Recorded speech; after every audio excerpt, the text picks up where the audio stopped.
order. If I could get Commissioner Powell to do our invocation, please. Before we pray, as you are aware, we had the unfortunate occasion of losing a state trooper last week whose funeral was yesterday. And in honor of that, as well as all of our law enforcement from county throughout the state, I'd like for us to have a moment of silence before we pray.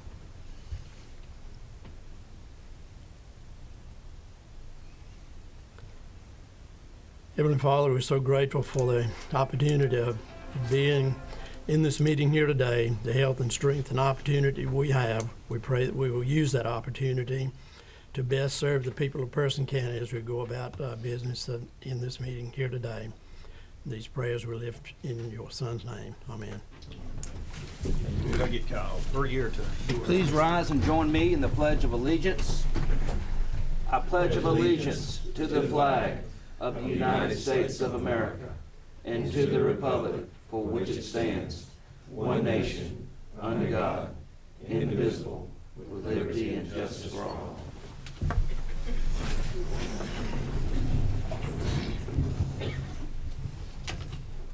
This morning I'd like to add or request that we add an item to the agenda. It's a budget amendment for the SROs for PCS and RCS, and I'd like to add that at the end, and it'd be item number 15. Are there any other discussions or adjustments of the agenda? Move for approve as amended. Got a motion on the table to approve as amended. Is there any further discussion? All in favor, please indicate by saying aye. Aye. All opposed? Ayes have it. All right, first on the agenda, we have a public hearing for a special use permit request. I stand corrected. I'd like for our council to speak to us first about an item related to special use before we get into the public hearings. Thank you. This is sort of a special day because you have a lot of special use permits today.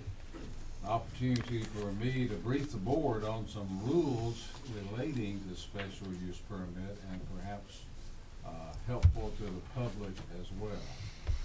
Special use permits are quasi-judicial actions. That means that you as a board act more like a judge than a legislative body. You act more like a judicial agency than a legislative agency. Most of your actions are related to your role making rules legislative. This is judicial. There are special rules. I won't go over all of them, but they require you to act more like a judge, to have an open mind about the issue, and listen to the testimony and make your decision based upon what you hear here, not what you have heard elsewhere, but what you hear here. And what you hear here, there are special rules. The parties to a special use permit, the parties in interest may speak and have an opinion. The state bar organization regulating attorneys has ruled for years that in order to advocate for a position, you must be an attorney. So a layperson may not advocate on behalf of a special use applicant or against a special use applicant. If there is an interest, the parties may talk, give testimony, and issue opinions. If you are an expert, you may, like in court, be an expert witness and give opinions as to what you believe as an expert are the rules with regard to the issue. This would mean, in the case of a special use permit, perhaps an engineer, a landscape architect, an architect could give an opinion, but not a layperson who does not have special expertise. Since there are so many special use permits today, I thought it would be helpful for you to know what those rules are and the public to know what those rules are before we start the process. Is there any questions for council? Yes, sir. I was going to speak on one of those topics, but since you made us aware that this is a quasi judicial, I need to withdraw my request. I wasn't biased one way or the other. I just wanted to speak on it. So I guess I'll do that during my time as commissioner. You will have that opportunity as a So part I of the withdraw my following year. request for that. Clerk. Any further questions for council? All right, hearing none. Public hearing number 1 is a special use permit request by Joel Rose for an automotive repair addition on 2.8 acres located at 31 Dairyland Road, tax map and parcel number A28-121 and A28-146 in the RC Rural Conservation Zoning District. I'd entertain a motion to go into public hearing. So moved. Got a motion to go into public hearing. Any further discussion? All in favor, please indicate by saying aye. Aye. All opposed? All right, ayes have it. This is a quasi-judicial zoning decision whereby witnesses will be sworn in and subject to cross-examine, no ex parte communication or requires findings of fact. So, Ms. Lori Oakley. Oh, we do public hearing first, We right? need to do the. Yeah, do the public hearing. open testimony. And this is, the following individuals, if they would come forward: Joel Rose, Donnie Phillips, and Darcy Rule. Is that correct? We don't. Okay, if you will come forward.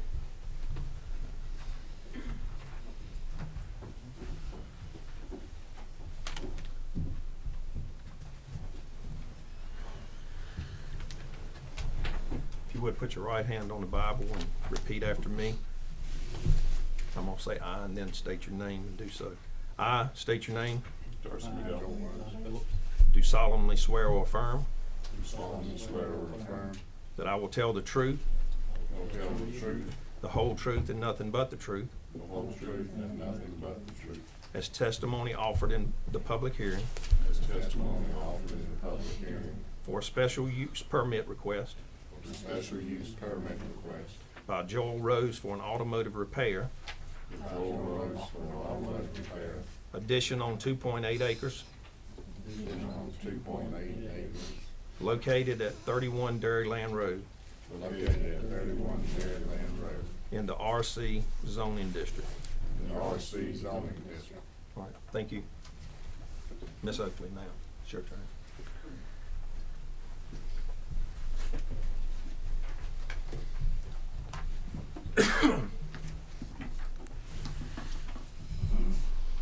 Mr. Chairman, members of the board, good morning. Caroline Darnell, our county planner, will be making the presentation for SUP 04-18. Good morning. All right. All state statutes and local zoning ordinance requirements have been met for this meeting. As we already stated, this is SUP 04-18. So here is the aerial map of the two lots that you have, and then here's the site plan. One of the requirements for this SUP is that the two lots be recombined before being issued permits, and the applicant has already brought that into our office, taking care of that already. So, the applicant is proposing to add a 48 by 40 building addition to an existing 62.4 feet by 30 feet automotive repair building, which has been in operation for 30 years. Applicant is requesting to use gravel for some of the driveway and parking areas under section 81-1 of the planning ordinance. The proposed site plan shows 16 parking spaces, only 14 are required, and one additional ADA parking space, which will be on concrete. And as I said, the applicant will be required to combine the two properties, and he has already brought that into our office and started that process. Currently, they're using well and septic. They've also talked to the Environmental Health Department and are aware of the upgrades that they will need for their system. This property is in the Roanoke watershed. It's not subject to restrictions, and it is not within the 100-year special flood hazard area. This property is in the rural residential area defined by our comprehensive plan. which includes limited commercial, and then it meets 2 of the goals listed in the land use plan to encourage well-planned commercial establishments and provide a strong local planning environment that supports and enhances the economic growth potential of Person County. Planning staff analysis is to obtain all necessary permits from GIS, Environmental Health, Public Works, Planning and Zoning Department, and Building Inspections Department, and as I stated earlier, combine the 2 parcels into 1. Planning board recommendation, the board voted unanimously to recommend the approval of SUP 0418 to include staff recommended conditions. And the board needs to address the 4 findings of fact when making their decision. I'm here if you have any questions about planning and zoning. Are there any questions for staff?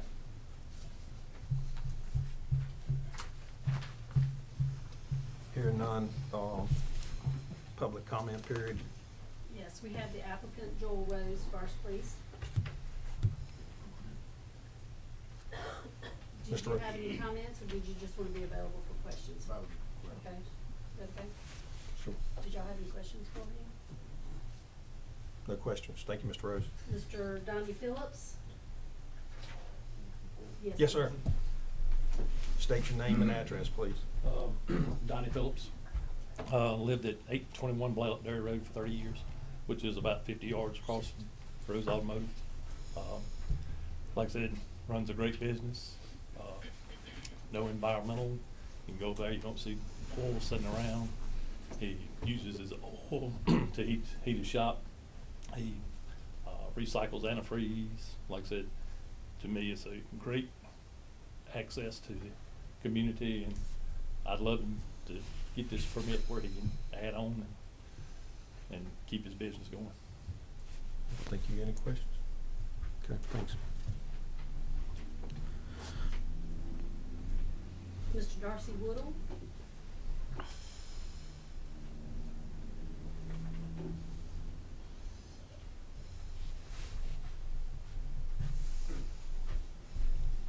State your name and address, please. Darcy Waddell, 929 Blaylock Dairy Road. So, like the previous speaker, I live on Blaylock Dairy Road, only I'm much closer. I live almost catty corner to Joel's operation, and I find this application completely unobjectionable. There's never any noise, anything to bother us. We do business with Joel. He's a model of the good citizen. All right. Thank you very much. That completes the speakers for this public hearing. All Come right. out of public hearing. Got a motion to come out of public hearing. Any further discussion? All in favor, please indicate by saying aye. Aye. All opposed? Item number 2, consideration to grant or deny the request by Joel Rhodes for a special use permit for an automotive repair addition on 2.8 acres located at 31 Dairyland Road. What's the pleasure of the board? Move for approval as recommended. We got a motion on the table to approve as recommended. Any further discussion? All in favor, please indicate by saying aye. Aye. All opposed? Ayes have it. Thank you. Item number 3, public hearing. This is to open the duly advertised public hearing to consider a special use permit requested by Upper Piedmont Renewables LLC, Republic Services of NC LLC, as owner of the property for a renewable gas facility on 132 acres located on Highway 158, tax map and parcel A97-18 in the RC Rural Conservation Zoning District. This is a quasi-judicial zoning decision whereby witnesses are sworn in and are subject to cross-examination, no ex parte communication, and requires finding of fact. We got a motion on the table to move into public hearing. Is there any further discussion? All in favor, please indicate by saying aye. Aye. All opposed? All right. For and against? We only have the planning staff, so if you come up and do your oath. No one else is signed up to speak. I state your name. I, Gary O'Donnell, Do solemnly swear or affirm do solemnly swear or affirm that I will tell the truth, the whole truth, that I will tell the truth, the whole truth, and nothing but the truth as testimony and nothing but the offered in the public hearing for a special use permit Offered in the public hearing for special use permit by Upper Piedmont Renewables LLC by Upper Piedmont Renewables LLC for a renewable natural gas facility for a renewable natural gas facility on 132 acres on 132 acres located on Highway 158 located on Highway 158 in the RC zoning district. in the RC zoning district. All right, staff?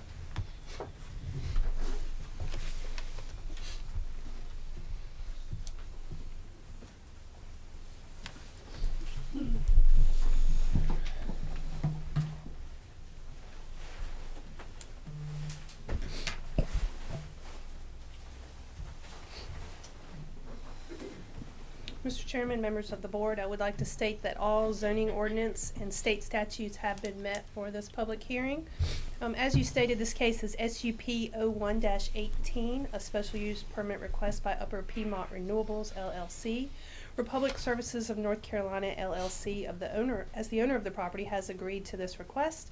It's for a renewable natural gas facility on 132 acres on Highway 158, tax map and parcel A97-18. The applicant, Upper Piedmont Renewables LLC, is requesting to convert the existing landfill gas that is produced on site to renewable natural gas. And currently, the subject property contains a portion of borrow pit number 1 of the Upper Piedmont Environmental Landfill, and is wooded, as you can see on the screen, around the perimeter of the site. And to give you a little better context of where it is the property at the very bottom of the screen, which the red clicker is not really working. Highway 158 is at the very top of the screen. So this is on the very southern portion of the existing landfill property. To the west of the site is undeveloped land that is part of the Upper Piedmont Environmental Landfill. To the north is the remainder of the Upper Piedmont Landfill, and also a single-family dwelling off to the northeast. To the east are woodlands, and to the south is woodlands and also a storage building. To give you a little bit of site history for the property, on May 22nd of 1995, the Person County Board of Commissioners approved a special use permit for the operation of a Subtitle D landfill on 479 acres. The board approved several conditions with the special use permit, including a requirement that the existing vegetative buffers be preserved around the site. In February of 2000, the Person County Commissioners approved an additional 39 acres for the landfill. Landfill gas is a natural byproduct of the decomposition of materials in the landfill, and the landfill currently has a gas collection system in place and is burning off those gases by using a flare.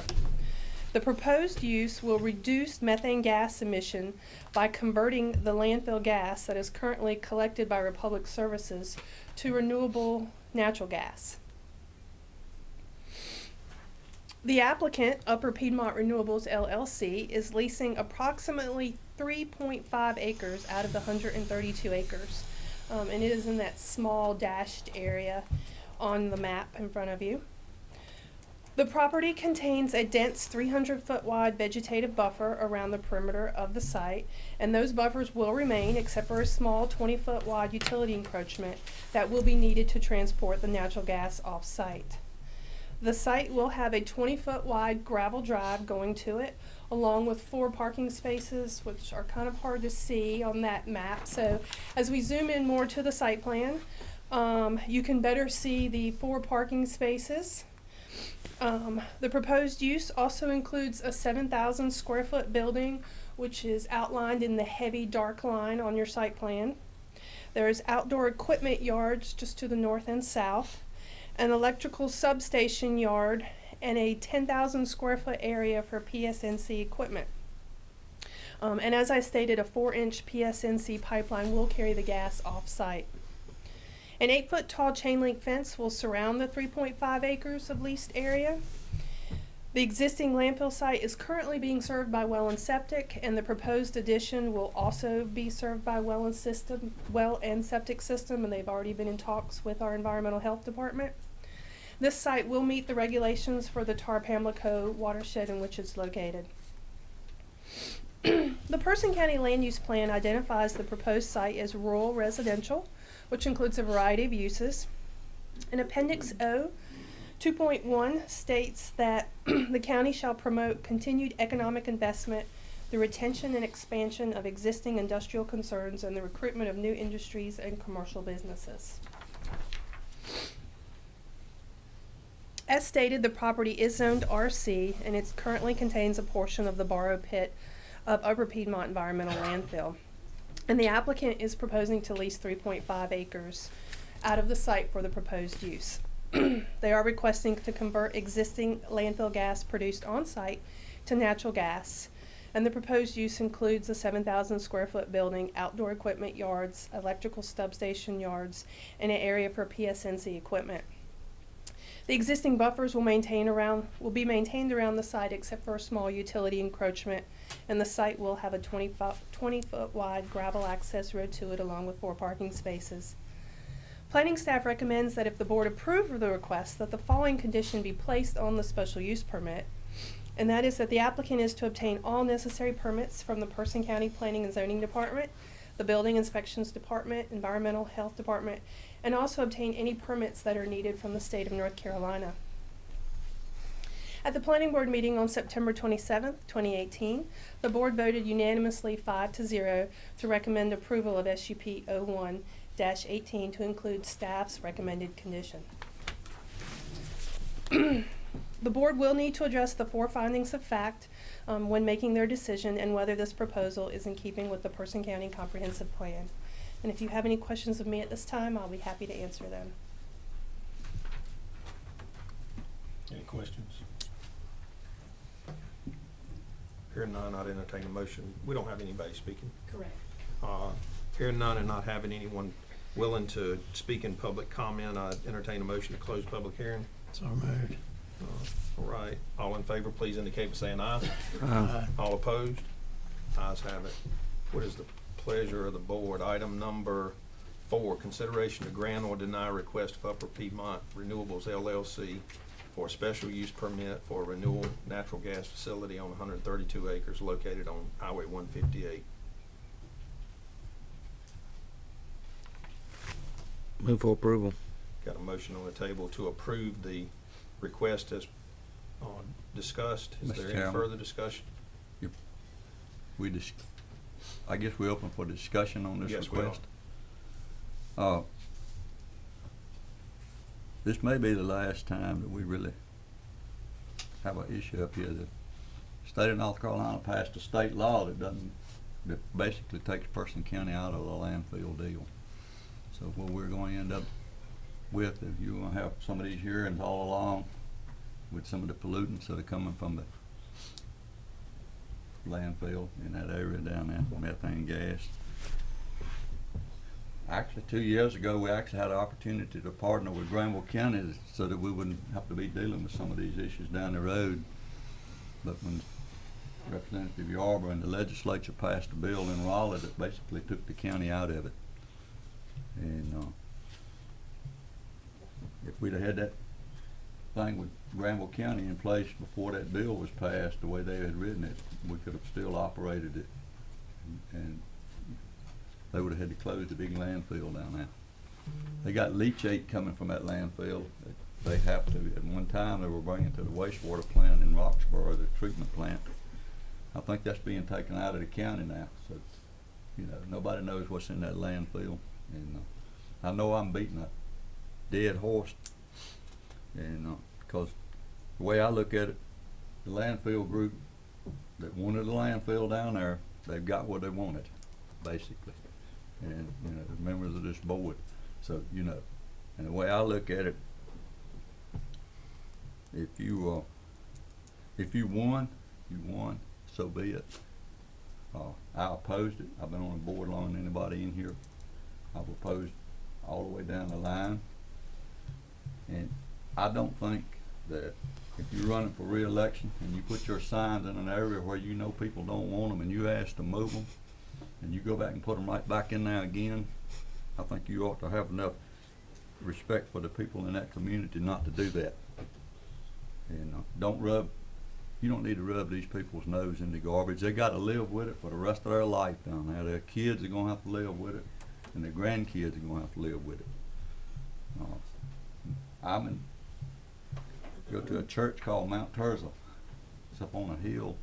The reason the man established his house in that church there, he thought it was such a beautiful area.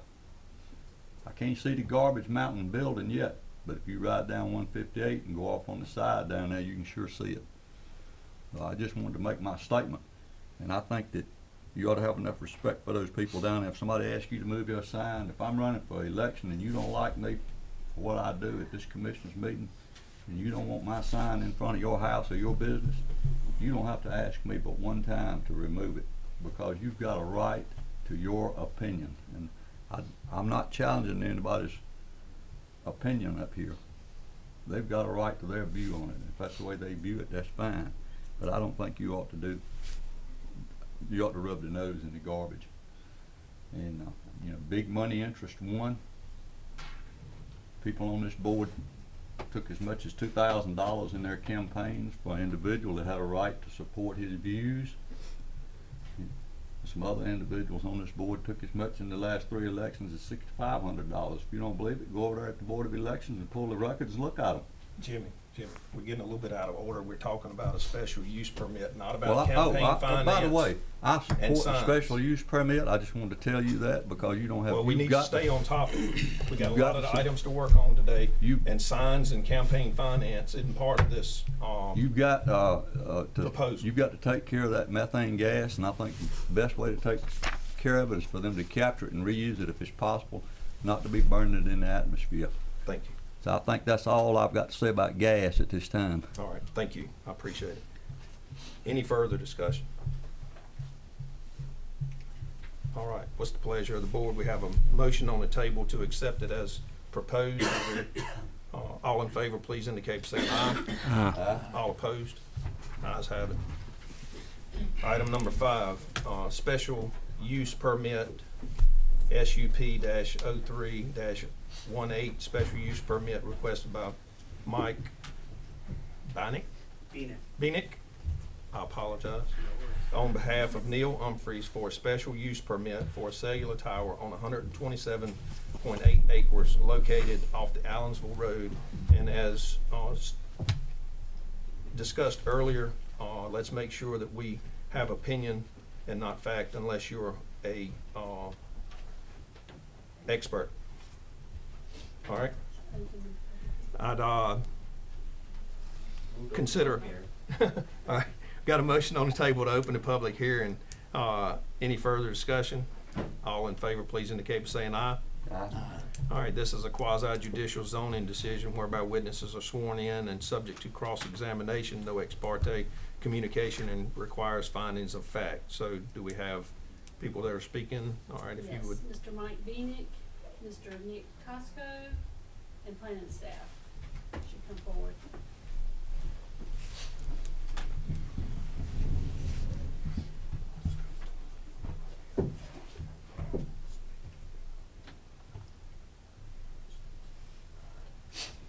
Gotcha. All right. Please repeat after me. I state your name. I, Mike Johnson, Do solemnly swear or affirm do solemnly swear or affirm that I will tell the truth, the whole truth, that I will tell the truth and the whole truth, and nothing but the truth as testimony, and nothing but the truth as testimony, offered in public hearing for a special use permit, offered in public hearing for a special use permit, request by Mike Beanick request by Mike Beanick on behalf of Neil Humphreys on behalf of Neil Humphreys for a cellular tower on 127.8 acres for a cellular tower on 127.8 acres located off of Allensville Road located off of Allensville Road in the R zoning district. in the R zoning district. All right, thank you. Staff.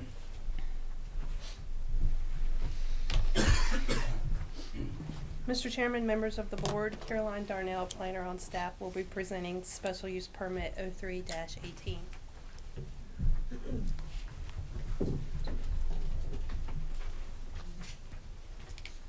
Okay, all state statutes and local zoning ordinance requirements have been met for this meeting. This is the lot. It's off of Mountain Estate Road, which is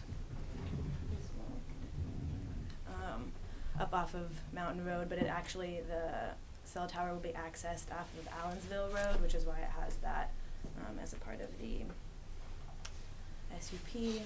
Here is the site plan, so you can see that it'll be accessed off of Allensville Road, and then the next few slides kind of progressively get more detailed with the site plan. Larger, and we zoom in a little bit. You can see the entire drive coming in off of Allensville, which will be widened to meet the 20-foot minimum. And we go in a little bit closer, and this is the fenced area that will house the cell tower. So note 9 to the table of permitted uses has specific requirements for radio, telephone, and TV transmitting towers, which includes the setback. So it must be setback a distance 1/2 their height unless we have a certified fall zone, which we do for this tower. The tower is 312 feet tall, and the fall zone is 155 feet, so the setback is within that distance. The proposed plan includes a 100 by 100 feet leased area that includes a chain link fence compound with 6-foot high barbed wire fence. The applicant has requested to install a gravel drive, which will include a turnaround area and parking per section 81-1. The applicant plans on constructing a 20-foot wide gravel access drive from the existing 10-foot gravel access road on Allensville. The property is in the Roanoke watershed, not subject to restrictions, and it is not within the FEMA map. Person County Land Use Plan identifies this as suburban residential, which does allow for some commercial uses. And Appendix O of the Land Use Plan lists 2 goals, which include this, to provide a strong local planning environment that supports and enhances the economic growth potential, and to promote continued economic investment through retention and expansion of existing industrial concerns. And then a state statute that says, excuse me, that counties basically cannot include the radio frequency emissions as a public safety hazard when making this decision. Planning staff analysis is that they have to get all of the required permits from GIS, Environmental Health, Planning and Zoning, and Building Inspections Department. And Planning Board recommendation, they voted unanimously. This is actually SUP 3, not 4, but to recommend approval and include staff's recommendations. And then, as always, the findings of fact that the board will need to address when making their decision. Are there any questions for staff? I have one question. You mentioned fall zone. I thought at some point in the past we had determined that the engineering of these cell towers were designed to fall basically down rather than out, and we had limited the fall zone. Is that not in place? It's set to half the distance of the tower. Yeah, of the tower. And then if it's anything other than that, then it requires the certified engineer's letter. Was that it? Right. Okay. So you can engineer it to be even less than that. Mm-hmm. So that's. Okay. I just couldn't remember the specifics of the fall zone. Yeah. Any further questions for staff? All right. Got people who want to speak for and against? Yes, we have the applicant, Mr. Mike Beamick, to present first. Good morning, ladies and gentlemen. My name is Mike Beanick. I'm with a company called LCC Telecom Services. We represent Tillman Infrastructure. And as was stated by staff, we are proposing to erect a 310-foot guide wire tower to be located on this property, along with a 100-foot by 100-foot lease compound that would include the equipment for the carrier to be located on this tower.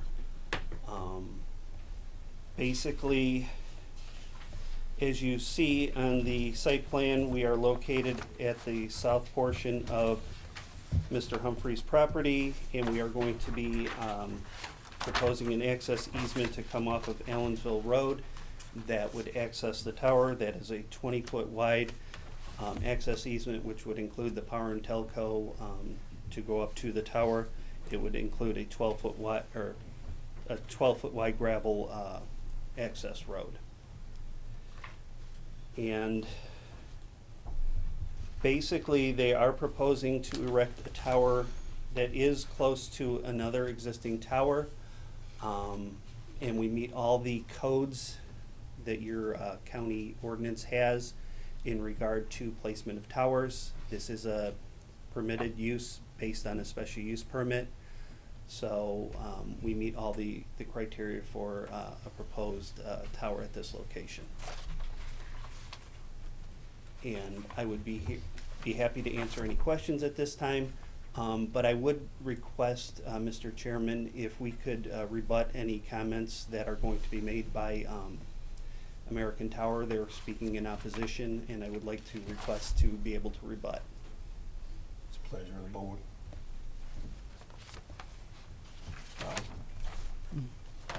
Okay, it's fine. Do you have any questions at this time? All right. Okay, thank you. In opposition to this special use permit is Mr. Nick Tosco.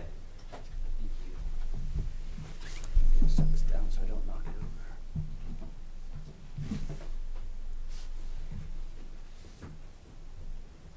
over.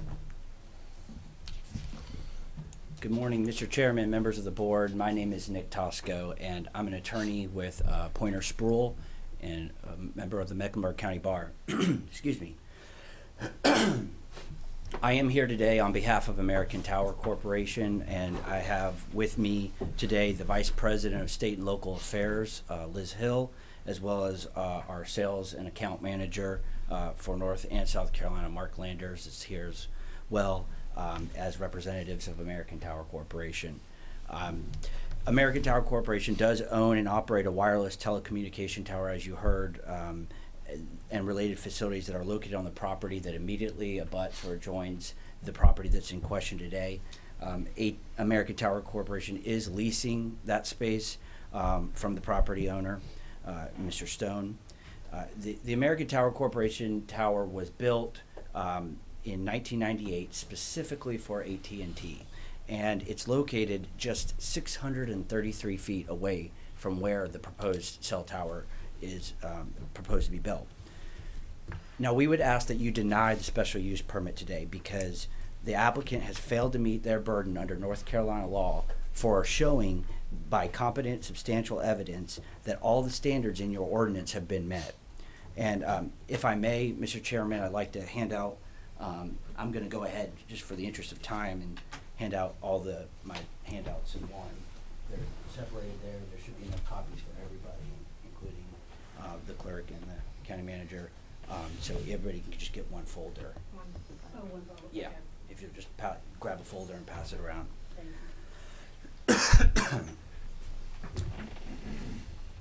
And as that's being passed around, the first thing that I wanted to hand out to you all is a memorandum that I've prepared specifically for you all that provides that in North Carolina, as Mr. Acock presented to you all, there is a requirement that any applicant for a special use show by competent material or substantial evidence that each of your standards in the special use permit section of your ordinance are met. You did not hear that today. Instead, you just heard some vague comments about how this this meets the standards or the code, I believe is what was used by the applicant. I'm sorry. We urged the board to deny this special use permit because there are still, in our opinion, a lot of questions and concerns that remain unanswered and unresolved. First and most importantly, I think the board has to ask themselves, why is this tower being built? You may not have heard this or seen this, but there's actually 2 cell towers that are located within close proximity to the proposed tower. There's a U.S. cellular tower that's located just west of the proposed site, southwest, and there is the American Tower Corporation tower that's located to the south as well. And to give you some background, the tower that currently exists for American Tower is housing AT&T currently. They are a tenant of the American Tower Corporation tower. And again, that was built specifically for them in 1998. And so what I've handed out to you as well, after the memo, you will see some coverage maps. The first coverage map is from AT&T, and then the second is from American Tower Corporation's own engineers, which show that there's complete coverage. It's more than adequate, it's comprehensive. So there is absolutely zero need for this tower. Additionally, I've handed out to you all a structural evaluation that is signed and sealed by an American Tower Corporation engineer. And that shows that this tower is structurally sound and able to handle all of AT&T's capacity needs. So there is no argument to be made that this tower that AT&T currently is on cannot handle the load, or that there would be capacity issues. That just does not exist. So we don't think that approving this type of use, a special use, is a good land use decision for this community. Your ordinance does not have any removal language in it. So we would just point out that that if this tower is approved and constructed, there's no going back. And if the board decides that this is not good for the community, or AT&T decides not to move their facilities over to a new tower, then the tower is going to be there, and there's nothing that the county can do to remove it from the site. Another question or concern that we have is related to your standard in your ordinance regarding substantial injury to property value of an abutting or adjoining property.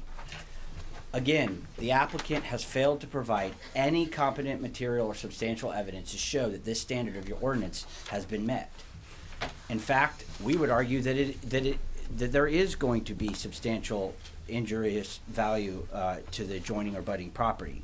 Specifically, as I mentioned, American Tower Corporation has a leasehold interest in the abutting property, and that would be substantially injured because a major wireless carrier tenant, AT&T, would terminate their lease with American Tower and move their equipment to the new tower located just feet away. So that's a devaluation of a property interest that American Tower holds in the abutting or adjoining property.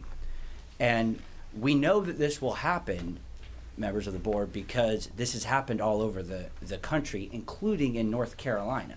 I've handed out to you all photographs at the end of your folder handout, where you can see that this same applicant, Tillman Infrastructure, will do this all across the country. They'll come in and build unnecessary and useless towers just for a business leverage decision to try to get AT&T or somebody to come and jump ship.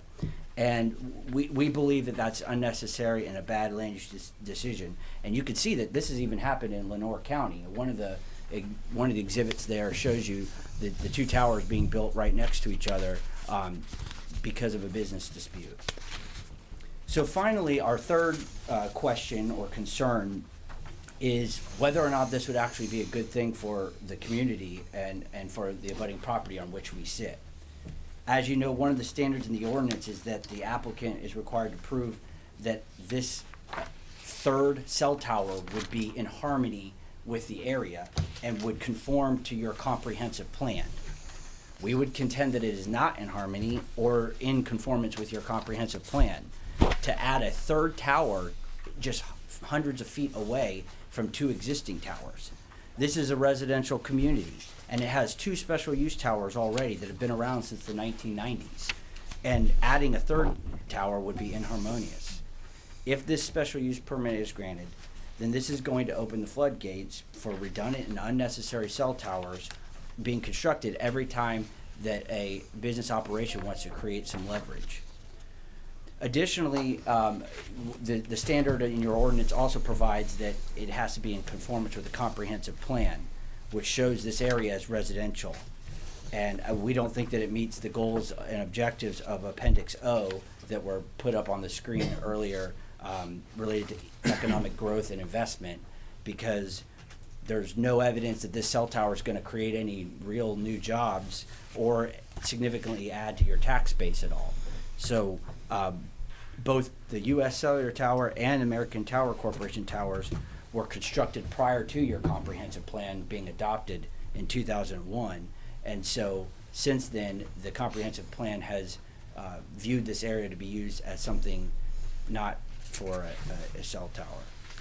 So it's for all these reasons that we would respectfully request that you all deny this special use permit. And for the record, I did want to hand up the affidavit of Elizabeth Hill, who is here today, in case the members of the board or Ms. Ericott need to hear from her, but I'll submit this just for the record. And this affidavit, sworn affidavit, does provide evidence of American Tower Corporation's property interest in the abutting or adjoining property. Thank you very much. I'm here and happy to answer any questions. What is the height of your tower? The height of the tower, I could ask the representative that's here today, but I believe that it's 280 feet. Does that sound? 300? Okay, yes, 300. And is your argument that it does not meet 74.1 of our ordinance as far as the value of the adjoining property is based off of your leased property? Correct. In addition to, like I said, lack of conformance with the comprehensive plan and lack of harmony with the area, because our tower was there before that comprehensive plan was adopted and before the area changed. These photographs you showed us of these towers in Texas, where they put them pretty much a half a mile or very Yes. close together. They're all, this is a common refrain, they all are located within a mile or so. But it was allowed. I mean, did someone argue that and they were removed? You showed some case law here of city of Asheville and from the same instances, but did those towers end up being removed or? My understanding is that they were not removed. This is something that has started to pick up recently, and American Tower Corporation has decided that they're going to start trying to contest this on the front end rather than trying to contest it on the back end in litigation. Is AT&T the only provider you have on your tower? No, sir. We have Verizon and Sprint as well. Any further questions here? Great. Commissioner Clayton. Well, is it a competition between the power companies, or is it a competition between the locators on the towers? I think I got this understood. I think that the tower companies, the tower that they're going to build is going to get this equipment transferred over there. Evidently, they've got some kind of deal worked out with Verizon or Sprint or USA or somebody. Some of your carriers? Yes, sir. And so they're going to move off of your tower onto their tower. That's kind of what I'm getting out of this now. I think that's his opinion. Huh? I think that's his opinion. That's his opinion. Right. Well, Mr. Commissioner, yeah, I am not presenting any evidence today about the business dispute that may or may not be going on between the parties. Frankly, if that is the case, which we believe it is, then that we believe is not a good business or land use decision for the community or for the board. Yep. To be getting in between a business dispute between carriers. Yeah, but I've been on this board a long time. I saw towers when people were scared to death that they were going. I didn't make the light pole deal where nobody didn't want a light pole in the yard because it didn't look good, so they didn't get electricity. But I got the tower deal where they didn't like the towers because now everybody's got a cell phone, everybody's got all these other things, and you know, how you can get the best service most of the time. Now you're going to get public support for it. We got an area down there. I wish one of these was fixing to locate one down there, and some of these folks toward the landfill area, they'd love it. But anyway, what I'm getting at, I've been a proponent of allowing as much access to cellular service or tower service as we could get in this county. And, you know, the attorney is going to have to give us a legal opinion, I guess, but, you know, who cares what? If they meet the ordinance, if this group has come in here and they met the ordinance to locate this tower here, you know, just because one of them happens to be close to the other one is something that, you know, I can't see that being an issue for us to handle. I think y'all have got a bigger issue that's past us, but if they meet our ordinance, then they meet our ordinance. Why would this new tower have a impact on property value and yours didn't? Well, we are arguing that it has a property in Against your lease property? Yeah, against our leasehold interest, correct. And that is something that we are not standing here today before you saying that all cell towers would injure property values regardless of where they're located. This is about a devaluation because at a certain point, you know, where does it stop? Are 4 towers or 5 towers, is that in harmony? Is it you know, going to injure adjoining property values if there's a continuation of these cell towers that are unnecessary to be built? And to go back to Commissioner Clayton's point, I just wanted to address that for a second. It's and I'm sure that Mr. Aycock would tell you the same thing. There's 2 different things here. There's meeting the conditions and the technical requirements of the code, which we do not contest. We may or may not exist here. They may meet the specific technical requirements of the code. But then you have your special use standards, your 4 standards, and we believe that those are very much not met in this situation. So we are not saying that they meet all the standards of your ordinance, and so therefore this is just a policy decision. This is they have not presented any evidence, as they're required to do under North Carolina law, to show that those 4 standards have been met. And we think that at least 2 of them are definitely not met. Ms. Oakley, it sounds like he's in direct or making a direct rebuttal to 74-4. At least 2 of those. Did y'all have findings of fact number 3? Findings of fact associated I don't know with which that? other one he's speaking of, but number 3 definitely, the use will And not number 4? substantially injure the value of adjoining or abutting property. Yes, I believe he's talking about 3 and 4. Yes. The applicant, as part of their application, had to answer how they met those 4 findings. So I would refer you back to their application where they've addressed those 4 findings. And the board agreed with those findings? The Planning board? Yes. Okay. And Mr. Chairman, if you look at that application, they simply just say, we meet the standard. There's 0 evidence in any of those application submittals. Are there any further discussions? Any further questions? Hearing none, I'd entertain a motion to close public hearing. So moved. Got a motion on the table to close. Mr. Point of order, before you Yes, close sir. it, didn't the other gentleman, we agree to let him to rebut this? Am I correct? Didn't Yeah, we would you agree that he like wanted to a come back and rebuttal? speak? Opinion only, not opinion.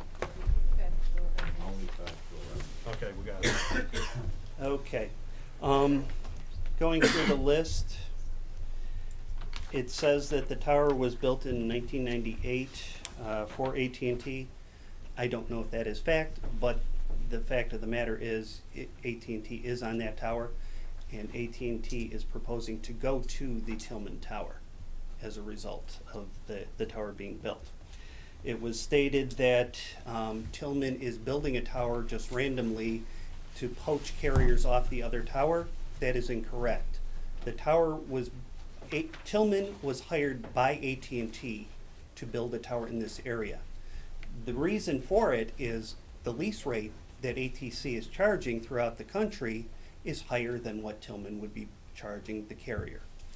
And as such, if you look at just like everything else, competition is a good thing. You have McDonald's building near Burger King, Wendy's, Culver's, you name it, they're all building close to one another to compete with one another. So Tillman has the right to compete with American Tower. As he stated, the tower is not coming down, there are other carriers on that tower, so there's no real devaluation in that, other than the fact that they're losing I one think you're carrier. getting into opinion. It could be devaluation, so watch what you're getting Okay. into. Okay. B. But my point is, they are losing one carrier, but they are going to have other carriers staying on there, that is fact. So, the tower was not built speculatively, it was built for AT&T. Let's see. It was also stated that the change in propagation as well as the structural analysis, that is true. Those are both true statements on their part. The tower is not being built because the structural integrity of the tower or they're getting different coverage. As I mentioned, they're building it because there would be a significantly lower lease rate. In a microcosm, a lower lease rate, it's only one tower. But if you factor in all the towers throughout the country where they're doing this, it's a very significant difference. If you took, for example, say they were saving $500 a month. That's $500 a month, which factor out, that's $6,000 a year over a 30-year lifespan. That's very significant. That's just one tower. Now, if you multiply that by the thousands of towers throughout the country, we're talking very, very, very significant amounts of money. And in order for the carriers to be competitive and to give us lower lease or lower contracts for our phones, they have to be competitive. And as far as the findings of fact, I did provide answers to those. If you want more specifics, I can give you more specifics. Does anybody want any specifics? All right, any questions on the rebuttal? All right. Move to come out of public hearing. I got a motion on the table to come out of public hearing. Any further comments? All in favor, please indicate by saying aye. Uh-huh. All opposed? Ayes have it. So, item number 6, consideration to grant or deny request by Mike Binick on behalf of Neil Humphreys for a special use permit for sale of tower on 127.8 acres located off the Allensville Road. What is the pleasure of the board? Move for approval. Got a motion on the table to approve. Is there any further discussion? All in favor, please indicate by saying aye. Uh-huh. All opposed? Ayes have it. Thank you. Thank you. Public hearing, item number 7. We have, consider a special use permit requested by Joe Berryhill on behalf of B&B Country Inn LLC for a recreational vehicle park on 26.5 acres located on Boston Road, tax map and parcel number A58-74 in a RC conservation zoning district. I'd entertain a motion to go into public hearing. So moved. All in favor, please indicate by saying aye. All opposed? This is a quasi-judicial zoning decision whereby witnesses are to be sworn in and subject to cross-examination, no ex parte communication, and require findings of fact. Do we have people speaking? Yes, we do. We have people who had signed up before the hearing. Is it someone in the audience that's still? I need to sign up. And it's based on if the board will allow that. Right now, we have 3 people in favor and 3 people in opposition, and someone from the audience additionally asking to be signed up. They can sign up. All right. Come forward, please.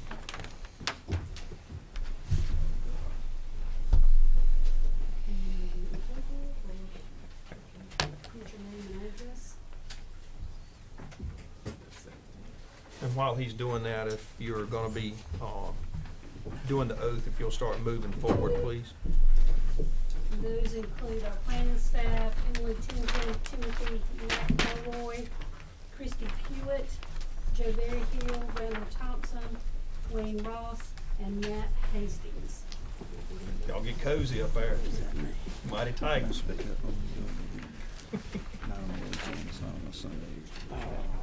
All right, repeat after me. I state your name.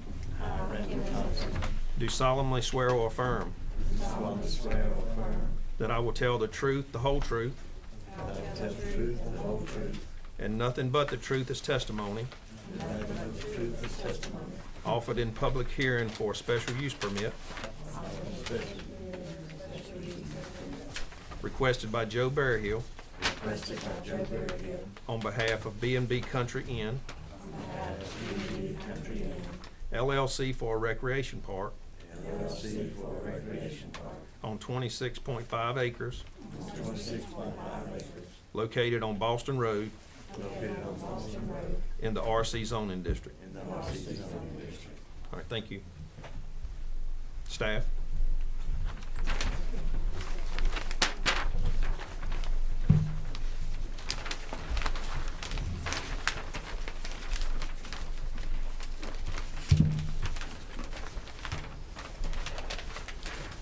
Mr. Chairman, members of the board, Caroline Darnell, our staff planner, will be making the presentation on SUP 02-18.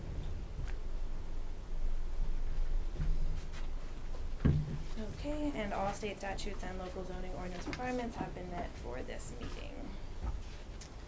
So here is the site on Boston Road, aerial map. And then here is the site plan that was submitted to you in your packets. The applicant is requesting to install 117 RV sites and 8 cabins in a phased development sequence. The site will also have a trailer storage area, a bathhouse, and 2 picnic shelters. The applicant plans to use city water and sewer to serve this site. The city of Roxborough has not approved the site yet, but approval would be required prior to getting a zoning permit. The applicant has requested to install a gravel drive and parking lot under section 81-1 of the zoning ordinance. A portion of the drive and 4 parking spaces at the park office would be paved. The portion of the drive that would be paved would be the part coming in off of Boston Road. Each cabin and RV site will have its own parking with 14 additional parking spots, 10 at the bathhouse and 4 at the office. There's a 50-foot buffer around the site and a 50-foot vegetative buffer along the perennial stream per section 30-8A of the Person County Planning Ordinance. This property is in the Roanoke watershed and is not in the 100-year special flood hazard area. Section 74-1B of the Planning Ordinance has the following requirements for camper RV parks, and the applicant has noted this on the site plan that all of these requirements will be met. The Person County Land Use Plan identifies the proposed site as suburban residential, which does allow for commercial. And Appendix O of the Land Use Plan lists the following goals: coordinate with other public and private agencies to provide lands, facilities, and programs for the enrichment of leisure activities, and encourage private enterprise development of recreational facilities. Planning staff analysis. The site includes a paved entry drive, parking area, everything that I've been over, and then staff recommends that the applicant is to obtain all necessary permits from GIS, Environmental Health, Public Works, Planning and Zoning, and Building Inspections. Planning Board recommendation. The Planning Board voted 4-1 to recommend approval of SUP 02-18 to include staff recommended conditions and for planning staff to discuss a security plan, including fencing with the applicant. And then the board will need to address the 4 findings of fact. Any questions? Any questions for staff? This may be opinion, the one that voted against. Was there a reason? Yes, property value and public safety. Gotcha. Thank you. Any further questions? All right. All right, the first speaker is Mr. J. Berryhill.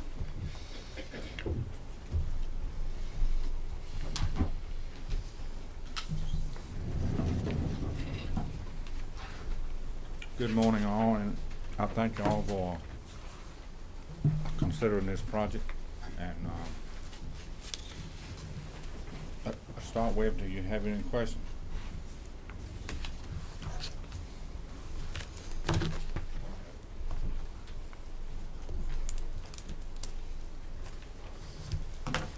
I have with me our engineer,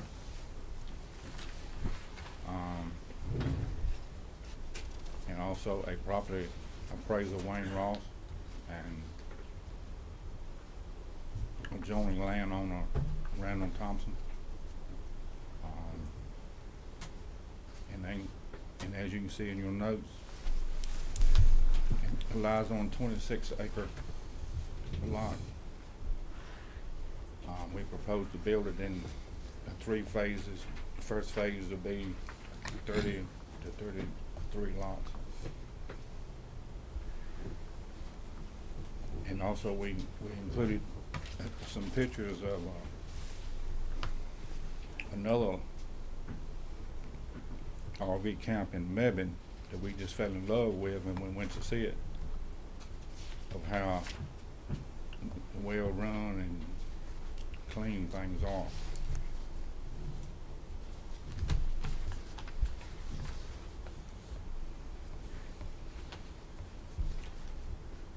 Are the driveways in there gravel? It'll be paved up to the office and around the parking lot of the office, but the rest of it will be gravel. That will be compressed gravel. Going towards Virginia, it's on your right. Going towards Virginia. From traveling 501 north, it's on your right. No, it'll be on your left. Yeah.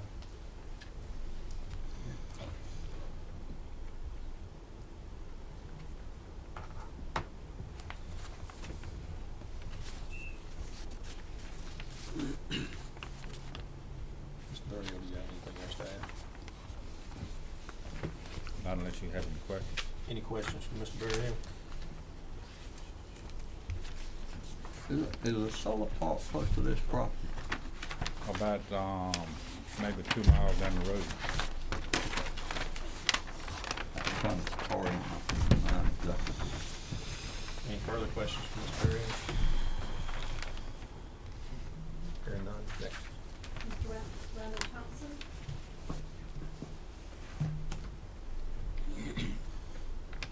Thank you, Board. My name is Randall Thompson. I live at 623 Long Avenue, but I have property adjoining this site. My brother and I own the property, and we have absolutely no objection to B&B establishing a RV park there. It is my opinion that one has been needed desperately in the county to support people coming in, doing work at the power plants and other projects that are ongoing in the county. They've had a very tough time finding places. I have had personal experience with these people that come in, and they are perfectly my experience with it has been no problems with these people. They work hard. Their units are probably $50,000 to $60,000, $70,000 units. And my personal experience with people that use these, you know, the construction workers, as I understand, there was some concern in the public hearing at the planning board for this. These people are good people. They work hard, and all they want to do is make a living. My brother and I's property is about, well, it adjoins to the east, and we have 6.23 acres. And as far as location, you know, it's right in front of D&J Upholstery is where this property is basically, right in there. So, thank you very much for your time. All right. Next speaker. Mr. Wayne Ross?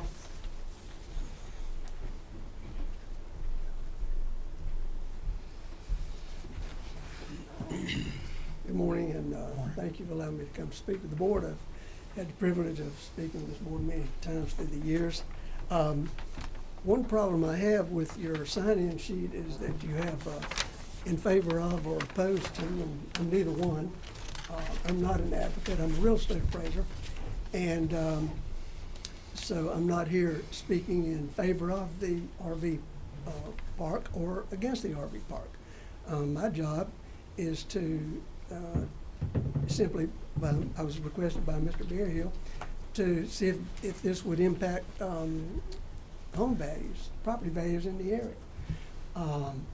And the only way you can do that is through paired sales analysis and to look at the history of sales prior to the existence of such a park, or and then what happens to properties after the existence of a park.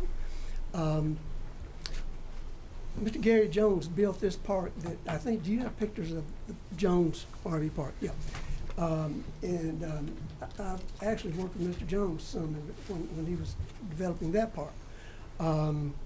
And I looked at sales before and after the construction of this park, the Jones Park, which is the one that they're patterning their park after, and to see if there was any measurable differences between sales prices before and after. And I looked very recently too, in the last 3 to 4 years, if there were any sales. And forgive me, I'm getting a little older and I can't remember all these numbers, and I won't bore you with statistics very much, but I looked at sales within 1 mile of the Jones Park before the Jones Park was put in. And then I've looked at sales since the park was put in up until sales yesterday. And there has been, now granted, the Mebane area has a little different growth pattern than we do. We've had 354 residential sales in Person County during the past 12 months. And Mebane has had 400 sales just in the Mebane mailing district. But the larger number of sales, I think, speak volumes in terms of what's taken place. And since the park was completed in Mebane, the Jones Park, there's been an average increase of 9% per year for residential housing in and around that park within a 1 mile radius. So my professional opinion is that there would not be an impact on value with the park. Questions from Mr. Ross? Thank you. All right, Mr. Matt Hastings.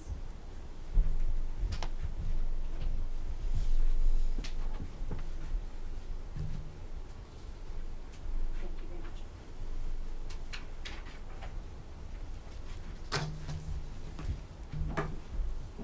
Members of the board, my name is Matt Hastings. I am the engineer that drafted the plan that you guys have looked at. I'm here to represent Mr. Berryhill.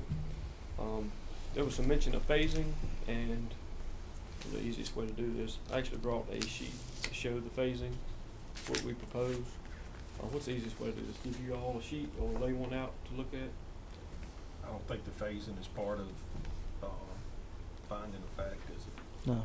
It's not, but it's a question that came up last time, and I'm sure it's going to come up again. So that right there, if you want. Hey, up here.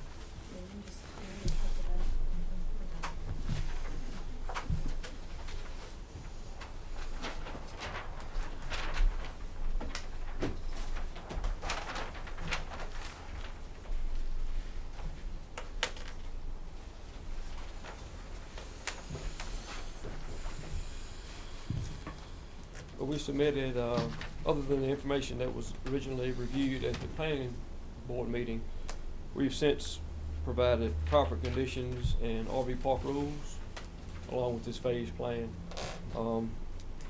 Mr. Berryhill mentioned 3 phases. We come to you looking at this site because it's in that district, and that zoning it is allowed by a special use permit. That's one of the reasons we looked at this site. The other reason it's has public water and sewer available, which is hard to find. And the phasing, we showed 117 lots, which is unlikely that we'd ever build out to that, but we don't want to go through this process again. That's why we've shown 117 now, which is worst case scenario. So we have a phase plan that would show phase 1, phase 2, 3, and 4. Phase 1 would be it would take a while to get to that stage, we believe.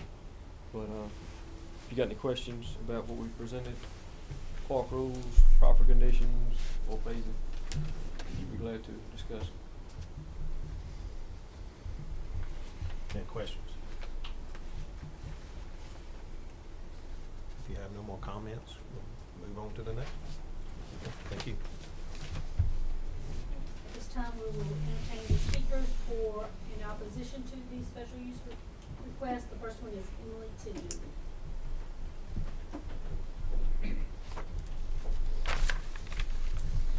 Good morning, gentlemen. Thank you for taking the time and giving me this opportunity. For the exact location, for those of you that know the 501 North area, when you're coming 501 North from Roxborough, the old 501, Boston Road, once you past Craig Ford's, the old drive-in, you go down the hill, come back up the hill, and it's on the left. It's where they had just recently, the last couple of years, cut all the trees down on the hill, right before you get to my house. If anyone knows, there's a nice new house built on the right-hand side.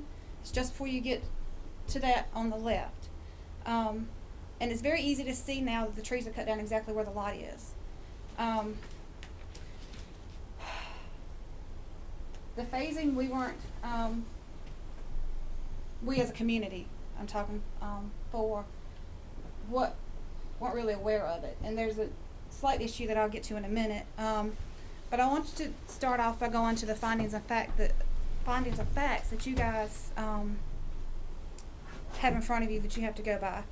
And we, the neighborhood, can argue and did argue at the planning and zoning meeting about the safety of this proposed site. With the fencing, the barriers and all that, and I'll come back to that. That was number one on your findings of fact. Number three, the injure to value of our adjoining property. I understand that maybe it didn't affect other properties, but we already are at a disadvantage in the northern part of the county that's not by the lakes. You know, we don't have higher property values as the southern part of the county. But just imagine for a minute something of this magnitude in your backyard. I do believe that it will have an impact, a negative impact. And the other part of number three is a public necessity. I don't see how something of this magnitude is a public necessity at all, not even close. And that was supported by one of the planning and zoning members that voted against this plan. She stated in the meeting that she rode by the property that week 3 or 4 times trying to visualize it. And she said it just didn't fit. She didn't think it fit. And that was aside from the safety concerns that she already had. So I argue that there are major issues with 3 of the 4 findings of fact. The special use permit seems to me that it should actually be a commercial use zoning issue, considering that the potential income from this plan is over $500,000 a year at 117 lots. If it gets to that point, that sounds much more like a commercial issue to me.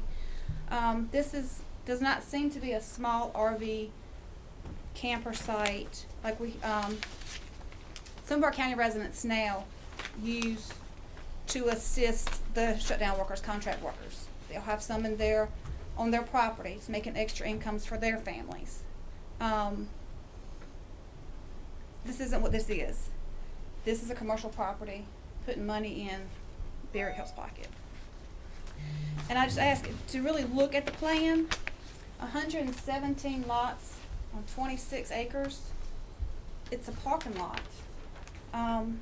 We actually put it in the aerial map, put that picture to size on the 26 acres. It's a parking lot. Show us your property on that map. My property is 5189 Boston Road. I don't think I said that. I'm George sorry. Tension? Yes. So, I mean, it's a parking lot. And I understand that it might meet the minimum guidelines. But you can't use this, you can't say this is recreational as it is planned right now. There's no trails, there's nowhere to go fishing, there's nowhere to go canoeing, there's nothing that you have at our other campgrounds we have. And if you put a playground in the middle of it, I just don't think that constitutes making it recreational. You know, we can put a swing set anywhere, but I don't know that constitutes a recreational title. So we all know that the real reason for this RV park is to assist with those shutdown contract workers. But we also know those days are coming to an end. The days of shutdown workers at the power plants are numbered. Both power plants, I believe, are scheduled to be shut down by 2035. That sounds like a long way off, but in reality it's only 17 years. And if that wasn't the case, the need for this, of something of this magnitude, just isn't justified. Mayo Power Plant, when they had their shutdowns, they have an estimated, 40 or 50 shutdown workers at one time for a few months at a time. And they just completed their shutdown. HYCO, yes, I'm sure they have many more because of the size of their power plants. But I still don't think it constitutes something of this size. If we want to talk about our campgrounds that we have now, HYCO Lake Campground has 65 campsites on 65 acres. But that 65 acres includes their cabins, their sites, the amphitheater, and the swim area. And they only have 65 sites. Mayo Park, which is owned by the county, could add more sites if it was needed. I know Mayo does not have nearly as many as HYCO does, but the county could in turn add more sites at Mayo to take up any of the extra need that there is. And both of those facilities are recreational with the trails, the amphitheaters, the water activities, and all these other things that we do. The community need, once again, HYCO Lake was only at capacity 3 times this year. Memorial Day weekend, July 4th, and the Beach Music Festival, which is their big concert they do. That was the only 3 times HYCO campground was full. So I just don't think that because they were full 3 weekends and maybe 1 whole week, that this is a public necessity. And that goes back to number 3 of the finding of fact, is the public necessity. And I don't believe it's that. Number 4 on the findings of fact is, will it be in harmony with the area which it's located and in the general conformity? I'm here to tell you that it will not be in harmony with our area. And you gentlemen, you know, I'm sure you've ridden that road many times before the new highway was built. It just doesn't fit. Once again, it looks like a parking lot. When you take the map and you put it on the aerial view, you get a parking lot. There's no place for shade trees. There's no place really for anything going here. And to argue the fact about Mebane being a booming area and it not having any negative effect on their land value, Mebane is a booming area right now for a lot of different reasons. Whether it's the interstate coming through, but over the years they have seen a gradual boom, and I just don't think the RV lots did that. But I do want to also make sure that the safety and security concerns that we addressed at the planning and zoning doesn't get overlooked if this is approved. The recommendations was a fence around the property and paid security at a certain capacity. I believe that is really important, and we need to know when that is. What is that certain capacity that we're going to expect to see some type of security? And last but not least, before the plan is approved, I believe that there's a 50-foot barrier that is not met at the corner of my property, where it has lots 1 and 2. Right here at the back corner, that 50-foot barrier is not met. You can see how it comes through here, but it's not met on that back corner. So I feel like that needs to be addressed and maybe corrected before it's given final approval. I thank you guys for your time and Thank you.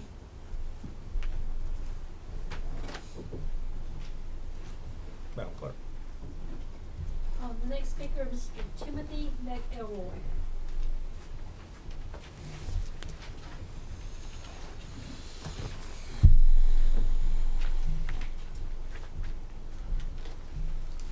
Good morning, and thank you for your for the opportunity to stand and talk for you today. I wanted to pass this around if I could, just to take a look at it a little closer.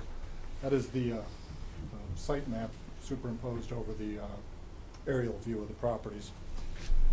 First off, I'd like to say that I feel as if the entire project was kind of misrepresented to us all in the neighborhood. Calling it an RV park sounds kind of innocent, but until you learn that it's actually for shutdown workers, that kind of changes the whole makeup of what you think of it. An RV park suggests a family place where children can play and family events will hold sway, whereas a camping site for transient workers for Duke Energy brings something else to mind.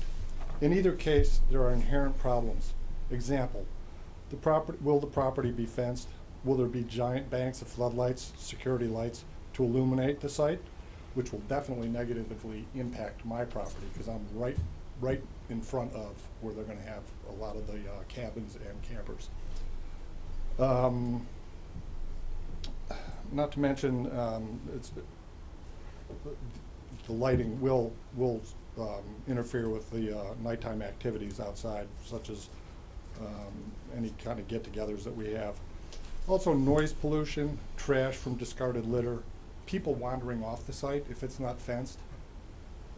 I have a dog that's going to go crazy every time something moves back there. Then we have partying, music, fires, ATVs, motorcycles, and increased traffic on the highway out in front of our house. As I stated in the original meeting several weeks ago, that if I wanted to live in front of an RV park, I would have bought a house in front of one. I don't think anybody here wants to have 117 trailers behind their property. And I do feel that it's going to have a negative effect on my property. I don't know anybody that would buy a house that's sitting in front of an RV park.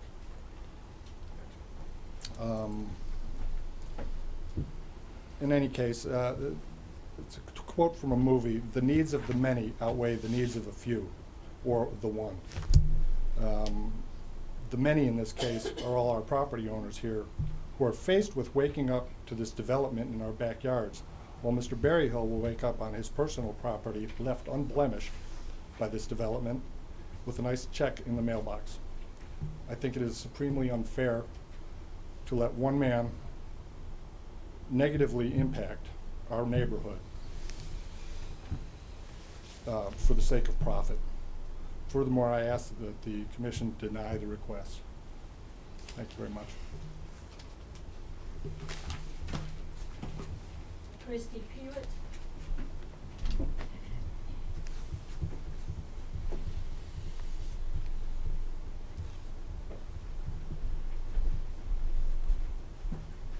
Hi, I'm Christy Pewitt. My address is 422 Ellen Street here in Roxborough, which is nowhere near this property.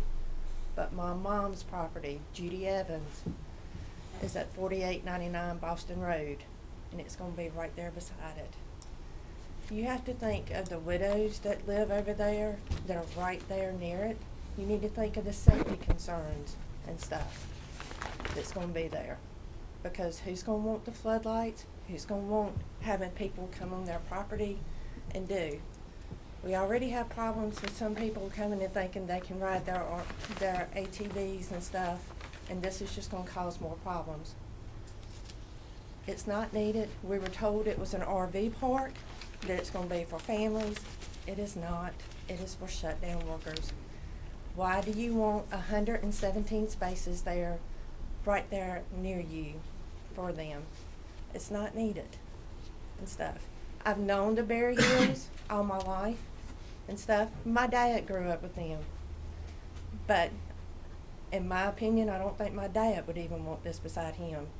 And if this is something that they wanted to do, why didn't they use their property and stuff that's closer to them to try this out before they even saw about this? Again, there's widows that live there. You don't need these folks over there. Some of them are good, some of them are not. That's our opinion and stuff, and it may not be, but it's not needed at all. And so I would like for y'all to sit there and think of the safety concerns and everything that's with it before y'all ever sit there and approve this, to think of everything. Would you want it in your backyard? That's something that you need to think about. If you lived right there, think about it. Would you want it right there beside you? Concludes the speakers. All right.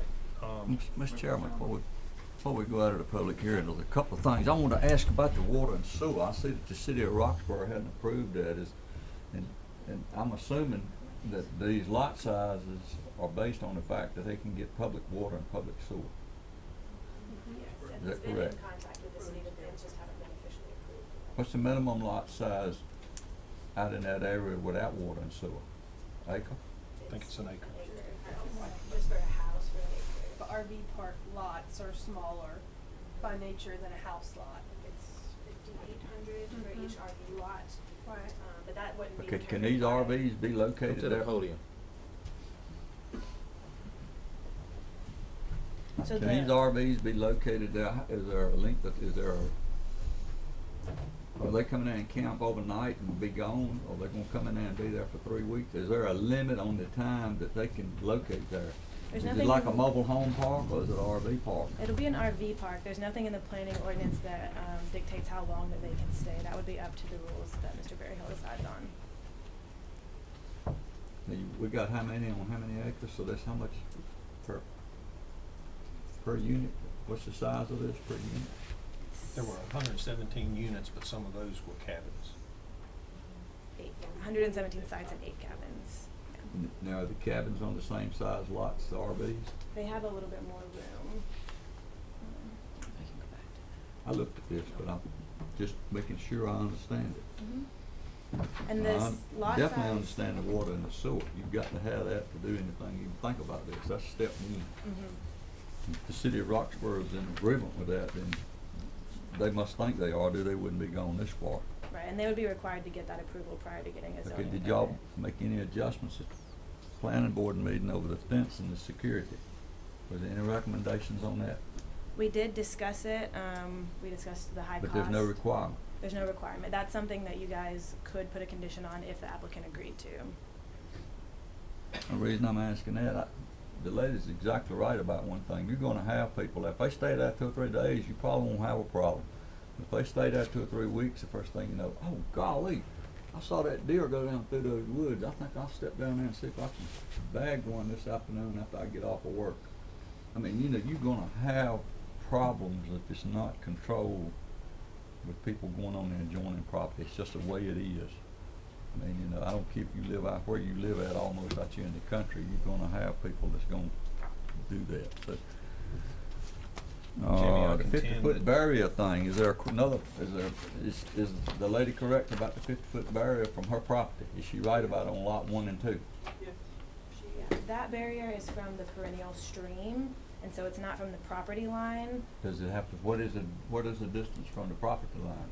There is a 50-foot buffer around the perimeter. She was looking at the stream buffer, which is a different line, but if you followed this one here, this line is what we're talking about, to this line. That's not on my copy. That was just changed. So, is that on her property? No, but there's a 50-foot buffer, which meets. From code her property? requirement. Yes. These attentions that were given to us, is this something that, well, you all didn't require any of this, so this is just from the That was- B&B? Yes, and it was brought to our attention after the planning board when there were issues. So these may be answers to questions that came up during the planning board?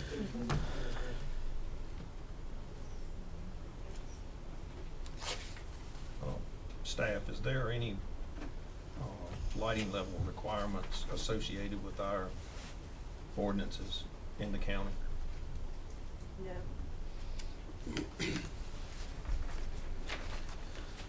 Most counties in the areas that I work with have a 1/2-foot candle requirement as far as lighting is concerned. If the owner agreed to that as part of the conditions of approval, could we make that a requirement? We've already added that to the proper statement that we submitted, so 3 in our conversation before. It wasn't required, but it's something that we offer based on comments at prior meetings. Mr. Chairman, I think they're talking about, The tower lights. the area light, but we propose street light that's not as high, not as bright. What is the distance of this driveway from Boston Road into the park? I couldn't see, I didn't see it on my map. It's 25 feet wide, but it doesn't say how long. The scale right there at the bottom, right there for you. Well, it should be 60 feet. 250 feet roughly.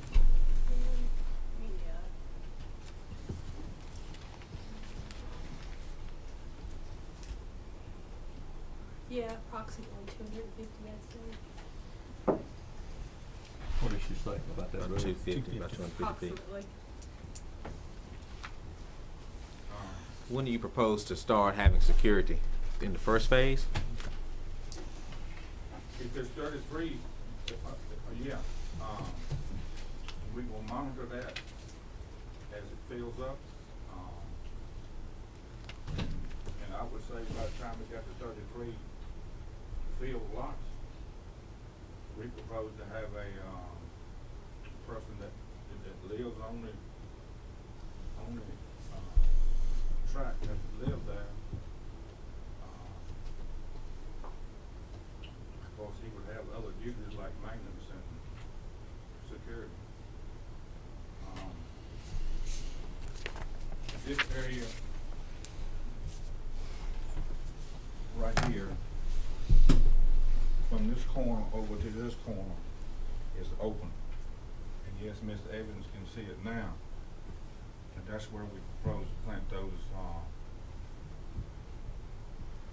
cypress trees. And I can take you to some spots that you can't even walk through it. I mean, the trees are 10 feet apart. I mean, you can't walk through it. And so, I mean, she won't be able to see it.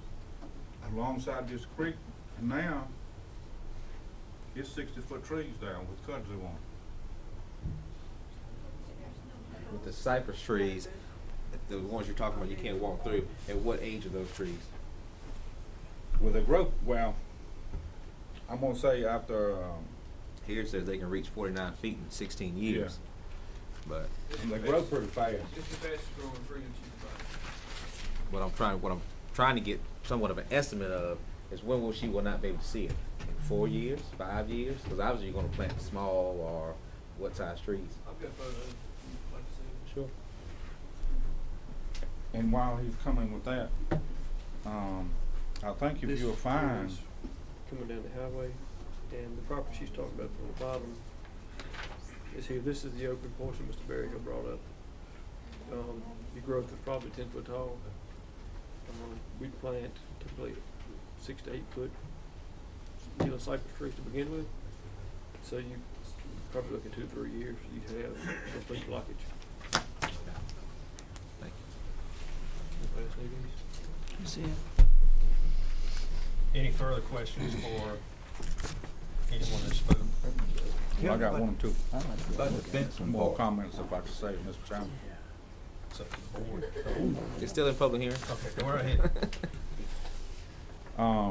I think if you'll find that our lake campsites are booked during the major holiday, and they actually turn people away. And there seems to be some belief out here we're building this just for the shutdown workers. That's not true. I mean, this county has other things going on. Of course, we have 2 lakes. We got 3 racetracks around that people travel from all over the country coming to, and we got hunting season. So it's not built especially for shutdown workers. That's not true. And we've already addressed the lights, plant trees. And this will be a controlled environment versus a subdivision on a house. I mean, we're going to control this park. We won't be cutting the grass at 7 o'clock in the morning. Versus a subdivision, you got, I just say 10 houses in that subdivision. Well, who's to say that man can't cut grass at 7 o'clock in the morning? We're going to control it. I mean, this is going to be a controlled environment. So we have any more questions? What about the fence? Is there any type of fencing? Right now, unless this board wants us to put up a fence, we can plant these trees. You cannot walk through it. But to put up a fence all the way around it, that's going to be expensive, Mr. Clayton. This is not I mean, we can't, this is not a prison. I mean, we can't control these people from coming and going. And as far as people walking off this lot,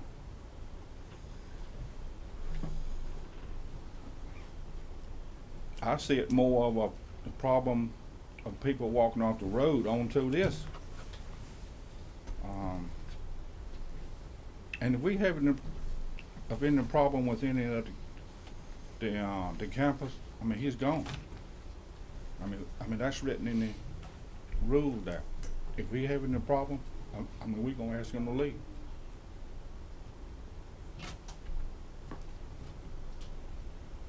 Any further questions? Hearing none, I'd entertain a motion to come out of public hearing. Mr. Chairman, Sir. somebody with the opposition would like to. Could you step to the podium, please, so we can get you on record? I have some photographs that we took of the neighborhood looking into the site, and I'd just like to pass them around for you guys. Thank you. All right, thank you.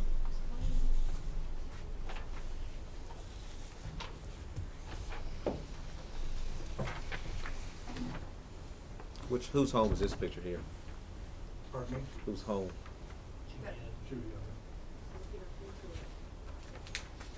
Are y'all on the other side of the CP&L transmission lines they're showing you? You adjoin that?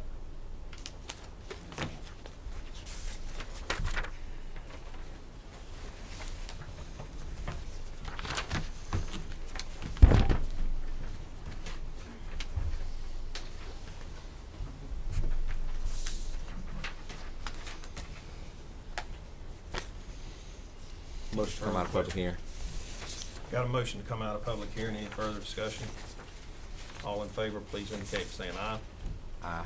All right, item number 8, consideration to grant or deny the request by Joe Berryhill on behalf of B&B Country Inn LLC for a recreational vehicle park on 26.5 acres located on Boston Road.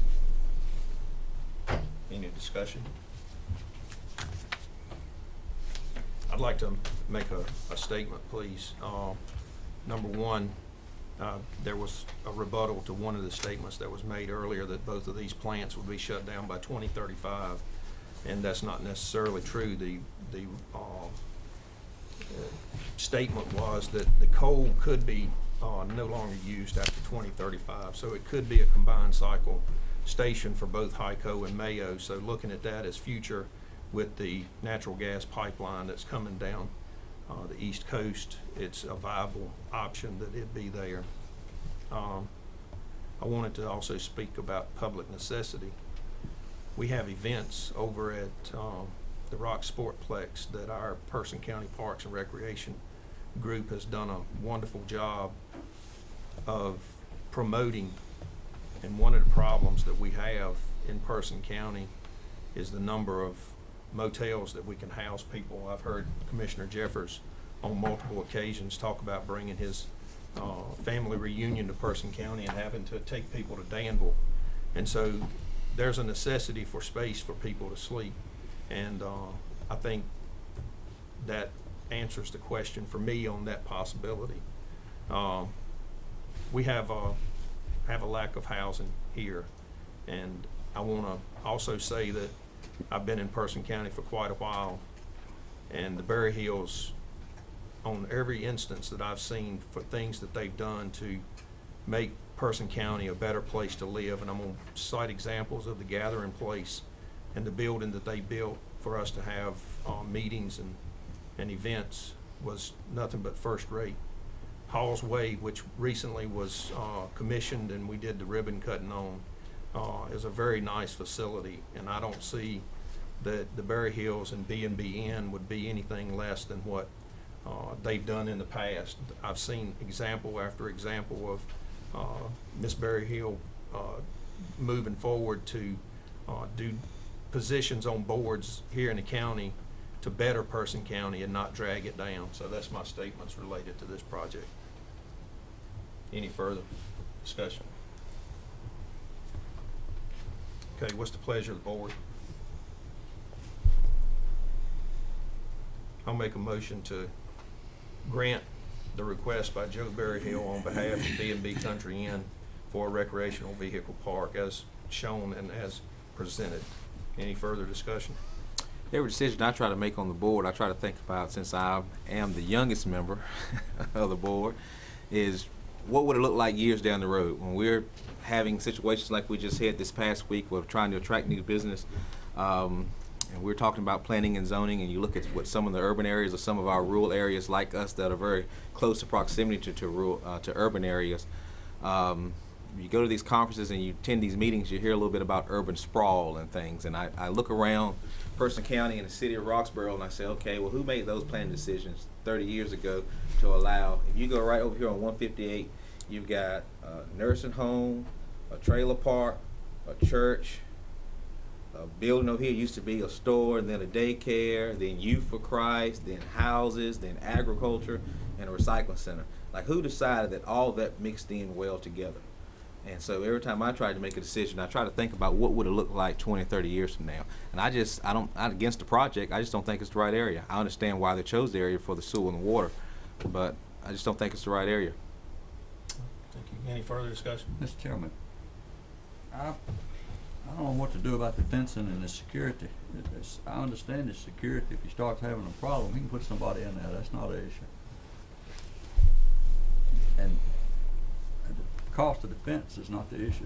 To me, it's hard for me to envision at what point are you going to say, okay, you know, can we come back later and require them to put a fence if we don't do it now? I doubt it. No. I doubt that you've got, unless you put a mechanism in here saying that something triggers it. Is there something going to trigger it? Is it going to be some kind of after so many incidents with the sheriff's department, or after what would trigger them being required to put a fence in that? You know, what would be reasonable? Is there a reasonable parameter to use? Or, you know, what would be reasonable? You know, if you got people staying there short periods of time, like you're talking about for ball games and stuff like that, not an issue. If you got people that are staying there long, it could be an issue. You know, what? You know, you got Mr. Attorney, you got any wording that could be used that would trigger them having to do something with the fencing situation down the road? Could you say if they had so many? We can draft whatever policy decision that you want. I'm not sure that I have any suggestions about what that policy decision should be. You could require it after certain events. I don't know what those events would be, but I can draft whatever you guys decide on as far as policy. Jimmy, in rebuttal to your statements, I look at short-term and long-term housing a little different. Here in Person County, we've got some motels that cater to long-term leases, but we don't require them to put fences up around their facilities. And I think looking at a facility and looking at the facilities that the Berry Hills have put up in the past do not necessitate the thought that you're going to get ruffians or roughnecks in that are going to be occasionally doing things that aren't what they should be doing now. That's not to say that you couldn't get someone, but looking at the notes and the things that are put in and the prior facilities that they've done, I don't think that we're gonna have a drunken party every weekend. So I understand your position, and I also understand that we don't do things here in this county typically that separates one person from another person. We try to do everything that's gonna help the whole populace. I guess I hear what Ray's saying about mixed. You know, you got residential in that area, and now you're putting the RV park in now. I don't know. It's just, Right. it's not easy. I understand. Any further discussion? Well, there's a motion on the table to accept it and grant the request. All in favor, please indicate by saying aye. Aye. All opposed? No. No. Could I get a show of hands? All in favor, aye. Opposed? All right, ayes have it. Mr. Chair, before we go on to the next item, Yes, sir. I would remind the board that at one time we had discussed having all these public hearings at our night meeting because it's hard for people to come in 9 a.m. in the morning, and we're making decisions such as this. I would like to give people the best opportunity to be in attendance if they're in favor, for, or against. All right. And Thank you, I Ray. will be mindful of that as we go forward. All right. Public hearing item number 9, proposed application to the North Carolina Department of Commerce for a community development block grant for economic development, building reuse funds in the amount of $1 million. I'd entertain a motion to open public hearing. So moved. And all in favor? Aye. Ms. Wilbur.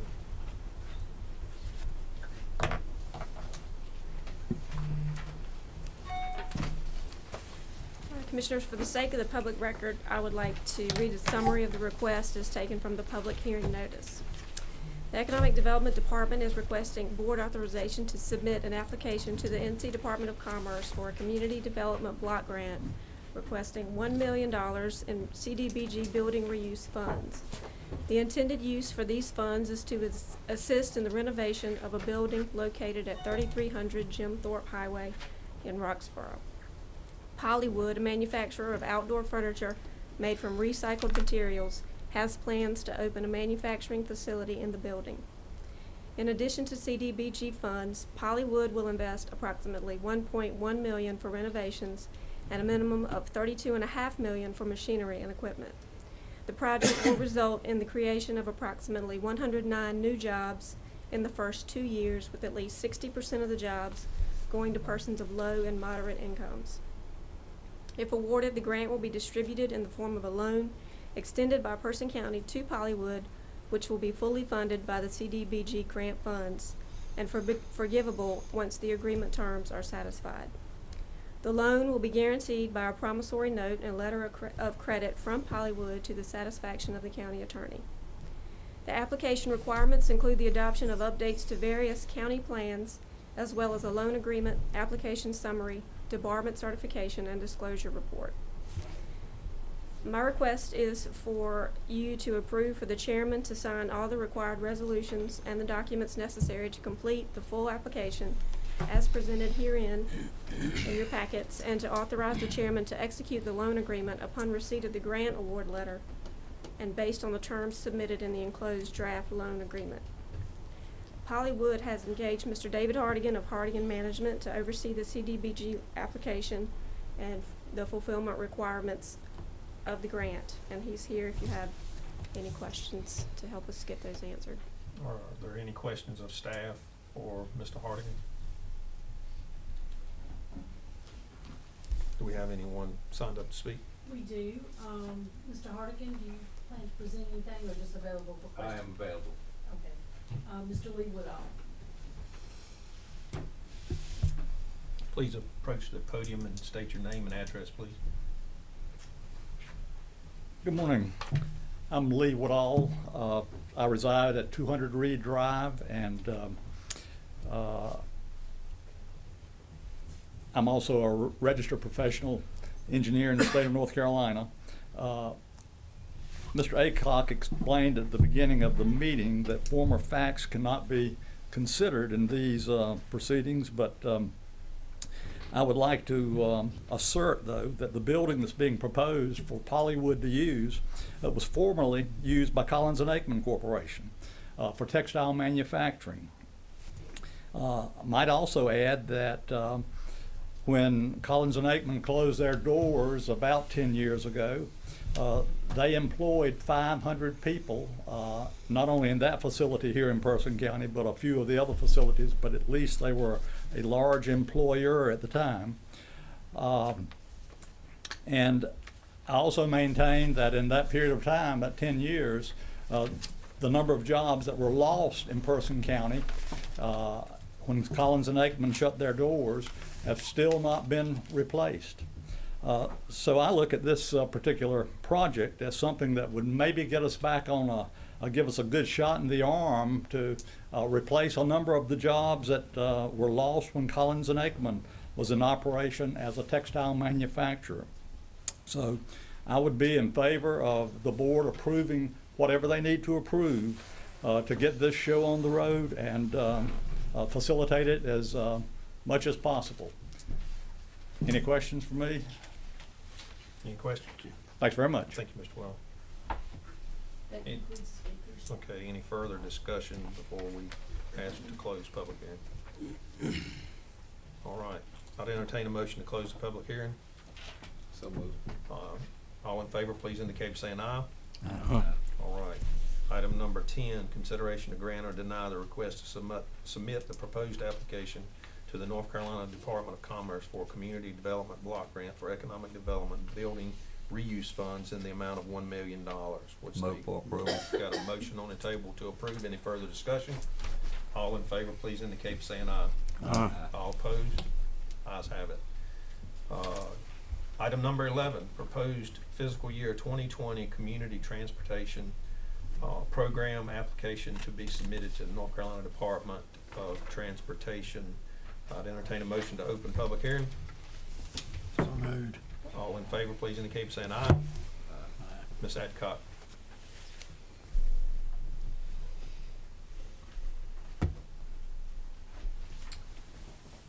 Good morning. Morning. I'm here this morning to request the approval of the FY 2020 Community Transportation Grant. This grant is for administrative and capital budget, as we do each year.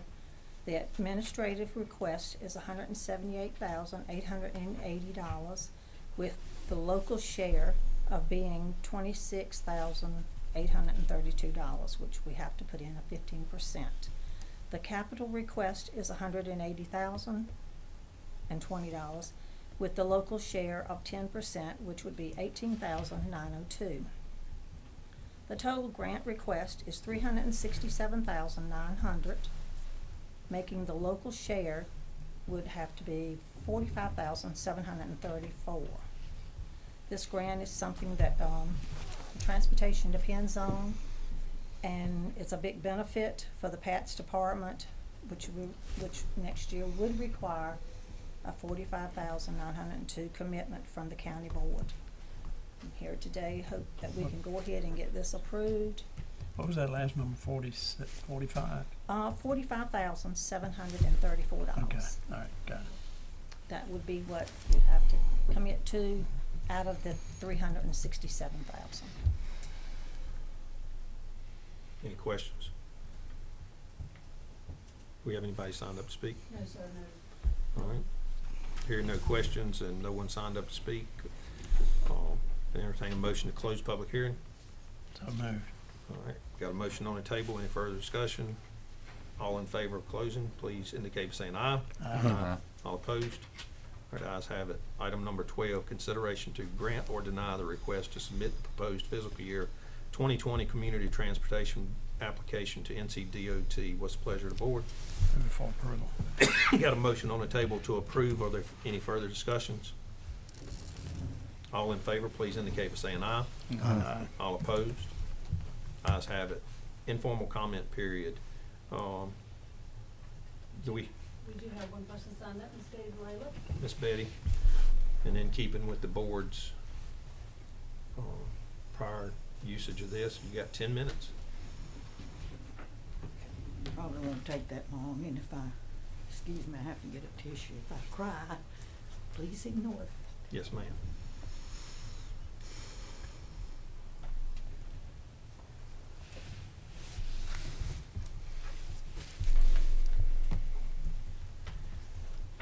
Betty Blaylock from 144 Terza Ridge, with land adjacent to the landfill.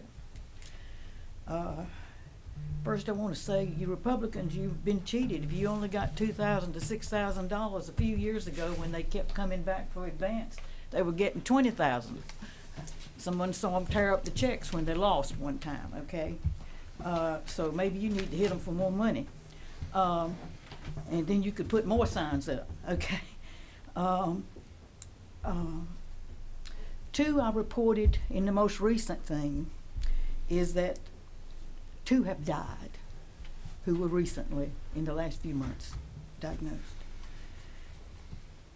One of them, which I had not reported, was my husband, who died in 11 days, but had probably been sick with this disease, which is caused by chemicals, for about 2 months. On the same floor of the hospital was another one from just east of that God-forsaken thing that you have approved all these years. And by the way, you can't stop it. They have to have a permit. Otherwise, I can go out and build a landfill on my own property with no permit. They have to have a permit to go forward. That can be denied. And quit saying it's for Person County and the city. There are 30-some, 8,000 people in the county, only 5, 6, 7 in the city. So you don't care about the other 30-some thousand, some of them. I sat in church Sunday on the same bench as one from right down there where I've been telling you that there's now it's more than 80% cancer rate. He's dying, but he's making it to church every Sunday. 2 rows ahead of me was another one. He's dying. And all these are not cancers that are caused by smoking or drinking. Maybe one drinking helped. But they're kidney. Another one who's already had it, she's got it again. Kidney. She's just east of that place. Bladder, pancreatic, lymphoma, breathing. The one on the same floor that my husband was on for just a few days was right down in the very edge of Granby County, just where those streams are flowing. But it's coming in the air. And you say the planning board hasn't done their job as far as these things are concerned, because they certainly didn't do it for the landfill. It's already exceeded the height, which is against the law, but nobody does anything. You either bury your head in the sand or you throw it up in the air because you're getting enough money to throw your head up in the air. On Pede Road, and you say there's a buffer, that is a bald-faced lie. I can take you right now, when we leave this place, which I've taken some of the commissioners, to show you it's winter and summer. Even when the trees are high, you can see the thing. One of the ones, by the way, this week I got another call. Church got another call. There's another one down the road there, right where so many have died, that's got cancer, just been diagnosed with cancer. You can stand at her house and the 10 other houses right around there and see the trucks moving on top of the hill, on top of the landfill. There is no buffer when it's 300 feet high or more, 400. There's no buffer there, the trees. The trees are high down there, but you can see that thing winter and summer. So that's not a buffer. So that's a lie, a bald-faced lie, whatever that means. You didn't say on the thing for the gas where the trucks are going. We can't stand any more traffic down there. Do you know that the air from a landfill or gas and things like that is 20 times what it is from cars? It's 20 times greater. The air we're breathing. My husband, I can't hang out close, which you don't could give a rat's you know what for, whether I hang them out or not. When the wind is blowing from that way, I can't do that anymore because it's bad enough just being out. I don't go outside anymore. We don't allow the grandchildren to come to play long outside anymore. My husband, unfortunately, mowed everybody's grass that was sick or couldn't do it or had an accident. He would mow everything around there for anybody. He mowed the yard down at the old farmhouse. He mowed this son's yard. He mowed the neighbor's yard, my nephew's yard, whatever. Whoever needed it mowing, he would mow it. He stayed on that lawnmower outside at least 10 hours a week, weed cutting, cutting down things, whatever. Unfortunately, he should have stayed inside also. You didn't say where the road those trucks are leaving from, but that's just more trucks. And it's not Person County garbage. 8%, there's probably the most trucks that would be going to Granville County, which you still can do, by the way, is 40 trucks a week. Not 40 every 3 hours. 40 trucks a week for Person County garbage. That's not a lot. So the traffic is now going to be even greater, even greater. And there's other places where there's no buffer. There is no buffer. There's no buffer for all the fumes going out. We've asked for, instead of at Hurdle Mills, where there's a air testing or whatever it used to be, I don't know whether it's there anymore, but there's never been one down there. There are 400 and some wells right around there. The streams have been cut off. So the state was concerned at one time because the water table is trying to blow up down there. In other words, you closed all the streams, they don't go anywhere. So I don't know what's happening to them, but there's no testing, nothing's been done. Not one single of the private wells within 2 miles of that, surrounding that area, 460 some, I believe, I didn't bring my figures with me, wells. I've told you that before. But I know you could give, the Republicans could give a rat's you know what about what goes on. You don't care. You don't care what happens up there. You don't care what happens there. You care what happens to which money is feeding you, some of you. I'm not saying all of you. You care what money is feeding you. By the way, you are asking for more because you're sure working for them. The company you hired in the county to do those things, we proved to you that all they did was go to that multi-billion-dollar company and get what they said about it. They didn't do one single research to do that report. And you paid them, what, $70-some thousand when we gave it to you free. But we give you the truth. We give you the truth. And I can take you where there's no buffers. No buffers. And so I don't trust that they'll do buffers. No, and you haven't mentioned what road they're using. You're saying a gravel road. They're putting gravel on the road on the other side, which is going to be terrible because it's going to be, and they've replaced some of the culverts on all that road, on the back road, on Pede Road and the other road. But you know what? They didn't replace my culvert because the stream runs through my property, which is 2 acres. There's an old road bed on it. There's a power line going through it. You have to go 50 feet off the road to build something, and the audacity of the man who did the reevaluations 2 or 3 years ago, he said, well, you could build it here. I said, yes, according to this feet, you could go 50 feet off and you would have an 8-foot house. Can you tell me if I can build an 8-foot house on that 2 acres and sell it? Sorry. That's the kind of thing that's going on in this county. God help us all. We're dying in Mount Terza area. We're dying. Nobody's building except a trailer put on a farm. We're dying there. And some of you are not listening, and you never have listened. So go ahead. Hold your head high in the air, but someday it'll come home to you. Mayo, you got to be careful because they're still spewing mercury out of that Mayo. Excuse me, the one to the east. What is that? Mayo? They're still spewing coal out of there. Item number 14, resolution approving this, item number 13, discussion and adjustment approval of the consent agenda. So moved. Move for approval of the consent agenda. All in favor, please indicate by saying aye. Aye. All opposed? Item number 14, resolution approving the sale of home health and hospice. Mr. Aycock.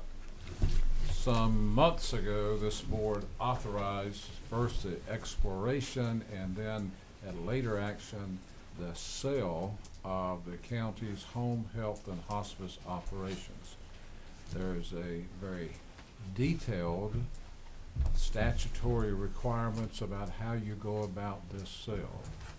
It's in Chapter 131E of the General Statutes. The county has very carefully complied with all of those requirements. You engaged a contractor to help guide the county through that process. All that process has resulted in an offer to purchase from MSA Medical Services of America the home health and the hospice operation. After solicitation of bids, the bid they made is $200,000 contract amount. The law requires them to offer employment to any existing employees. They have done so, and my understanding is one of 4 or 5 employees has elected to accept that employment. This proposal before you is a resolution authorizing the chair to sign the agreement to sell and to further authorize the manager, the health director, the finance officer, and the attorney to execute any supplemental documents necessary to effectuate the sale. Under the terms of the sale, MSA agrees to lease the existing home health hospice space in the human service buildings, a little over 4,000 square feet, at a rate of $17 per square foot for up to 1 year. They further agree to pay to the county $750 per month to use the software that the county home health and hospice uses to process all the information. The effective date of the proposed sale is November 1. The law also requires the purchaser to operate within Person County. As indicated, initially they will operate by sublease of the space presently occupied, but thereafter they are required to find other space in the county to operate. I don't think they have found that space. They are exploring whether or not to continue the sublease with the county if they can, or to find other space. So, Mr. Chairman and Board, the request is that you authorize the resolution in your packet to be signed by the chair and further authorize those 4 identified county officials to sign any other supplemental agreements. I should give you one example of a supplemental agreement. What MSA is really doing is buying the license to operate, and that license has to be signed over to MSA, the license held by the county. That license, a signatory on that license is the health director. So once further proceedings are gone through, that license would be signed by the health director over to the MSA. Be glad to answer questions. I see the Human Resources Director is here, and obviously the county manager is here. Any of us will be glad to answer any questions you have. Any questions for staff or council? How many employees currently? How many employees are there? Janet has 5 currently. The only question I would have is, we're under item number 2 and number 3 we're making sure that the county and the taxpayers are made whole because of those two agreements? Yes, sir. Lease space and use of the software? Yes, sir. The negotiated rate is higher than what the county pays. Okay. Any further questions? Hearing no questions, I propose that we approve the resolution for the sale of home health and hospice. Any further discussion? Mr. Chairman, I did want to make a comment. I'm going to vote for this resolution, but personally it's probably one of the sadder votes that I'm going to make because I hate to see the county go out of this. But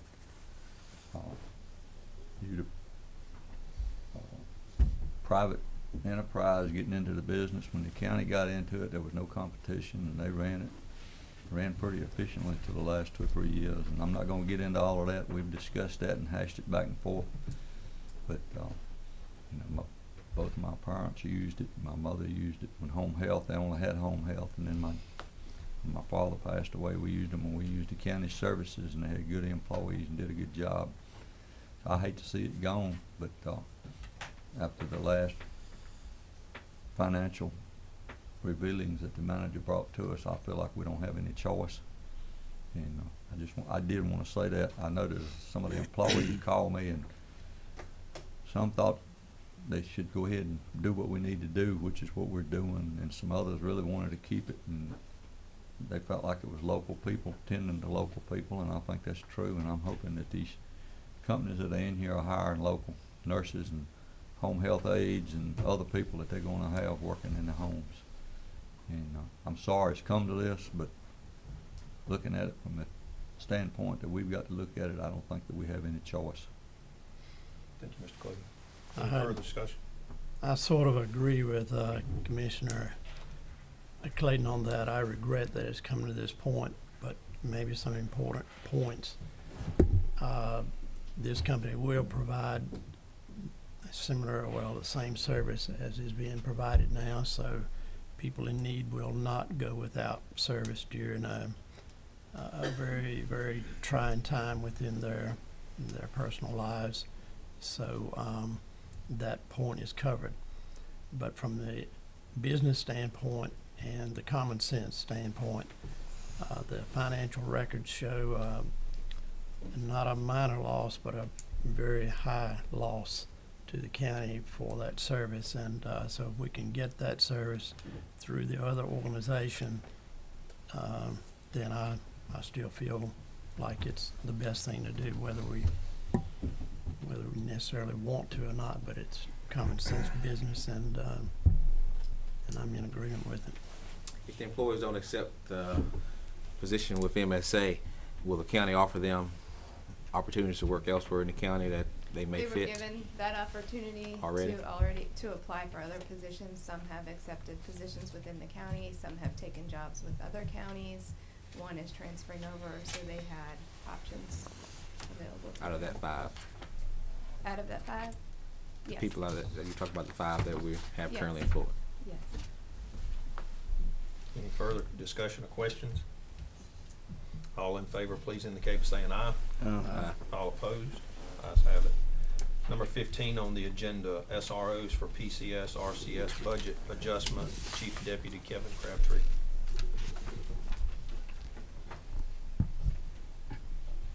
And you guys got a supplement at your desk for the budget amendment that was voted on that you can watch over. Good morning.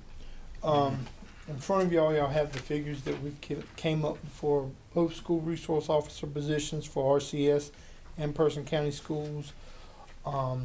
We have an 8-month figure there and what their yearly figure will be. All of those costs will be picked up by the schools.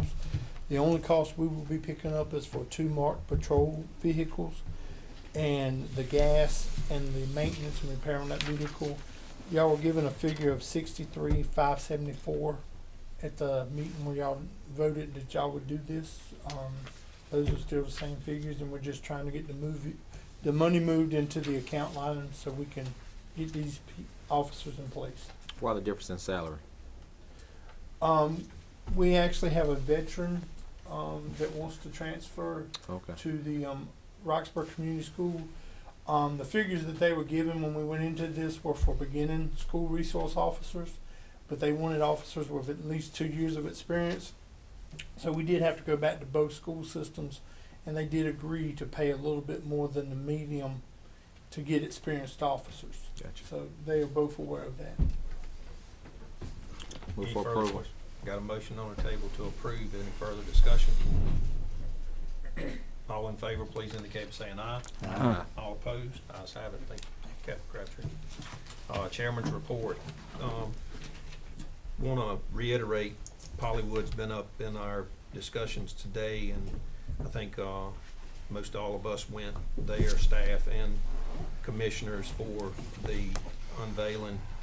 I want to thank Governor Cooper for coming, Congressman Mark Walker, the rest of the state representatives that showed up to be a part of our county announcement. It was a really good day for Person County, and having all of those individuals there at that event brought us some good public notoriety.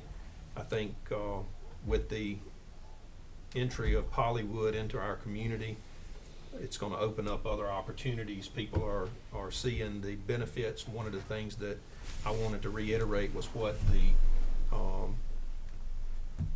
the CEO said at the thing, is that when they first met the county commissioners, the EDC board, and some people from the community at the community college, they were really impressed with us putting our best foot forward and showing them what Person County can be for them. And so with that, I commend EDC board, the county commissioners, and the Secretary of Commerce for putting a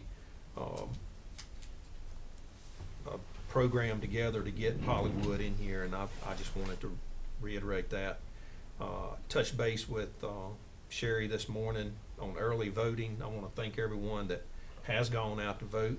I want to impress upon you the need for you to go out and vote. And at 9 o'clock this morning for early voting, we had 1,761 people that had voted this morning. So it's really good for Person County. I think early voting for the primaries may not have hit 1,700. I don't remember. More than 16, wasn't it? I think it was Outpacing the presidential election. Yeah, so it was really good, and that was at 09 this morning, and they've been over there voting. I actually pulled through there yesterday, and the parking lot was full, and the line was a couple hundred feet long. And so, thank you for coming out and doing that. Please continue to do so, and hopefully we'll set a record on early voting here in the county. I echo the congratulations on the Pollywood project. They've been a great partner to work with, and wanted to let you know that the furniture that was on display, they have also donated that to the county to put around some of our facilities if we find use for that. So we're working on that now. So that was very generous of them as well. The Economic Development Commission meeting that is regularly scheduled for tomorrow at 4 o'clock has been canceled, and they've replaced that with a strategic planning session for the PCBIC group to be held on the 24th from 9 to 1. So that'll be a PCBIC meeting rather than an open EDC meeting. So I wanted to make you aware of that. The PCBIC will be from 9 to 1 on the 24th, and that's at Carolina Pride. Car washes. Their office will be hosting that. I had sent out a email communication trying to schedule a joint meeting with the Board of Education for you all. We were looking at November 19th, and the chairman was not available to attend that meeting. So needed to ask the chairman if you wanted to be a part of that. We need to reschedule if you all can help me suggest some dates to the Board of Education for that. The rest of you, I think, responded that you could do the 19th. That was the evening? It would be following your local government meeting, day meeting, so it would probably be a post-lunch, maybe a 1 o'clock or 2 o'clock, something like that was what we were looking at. But I need a new date if they serving school lunch. No lunch is being served. Chicken salad. And team, if you guys want to go, I had a prior engagement that I couldn't make it to that. So if you decided to continue to do it that day, then I would understand there's no reason for me to be there. So I'm good with y'all doing it without me if you want to. This is to discuss the facilities audit and come up with some plans Alright. for implementing the You alright needs, to and do they're that? asking for 2 commissioners to serve on a separate committee for that as well. Is it appropriate to do it before we know we'll have at least one new commissioner coming in December. So, I mean, will we be repeating it again in January to get this new commissioner up, or should we just wait?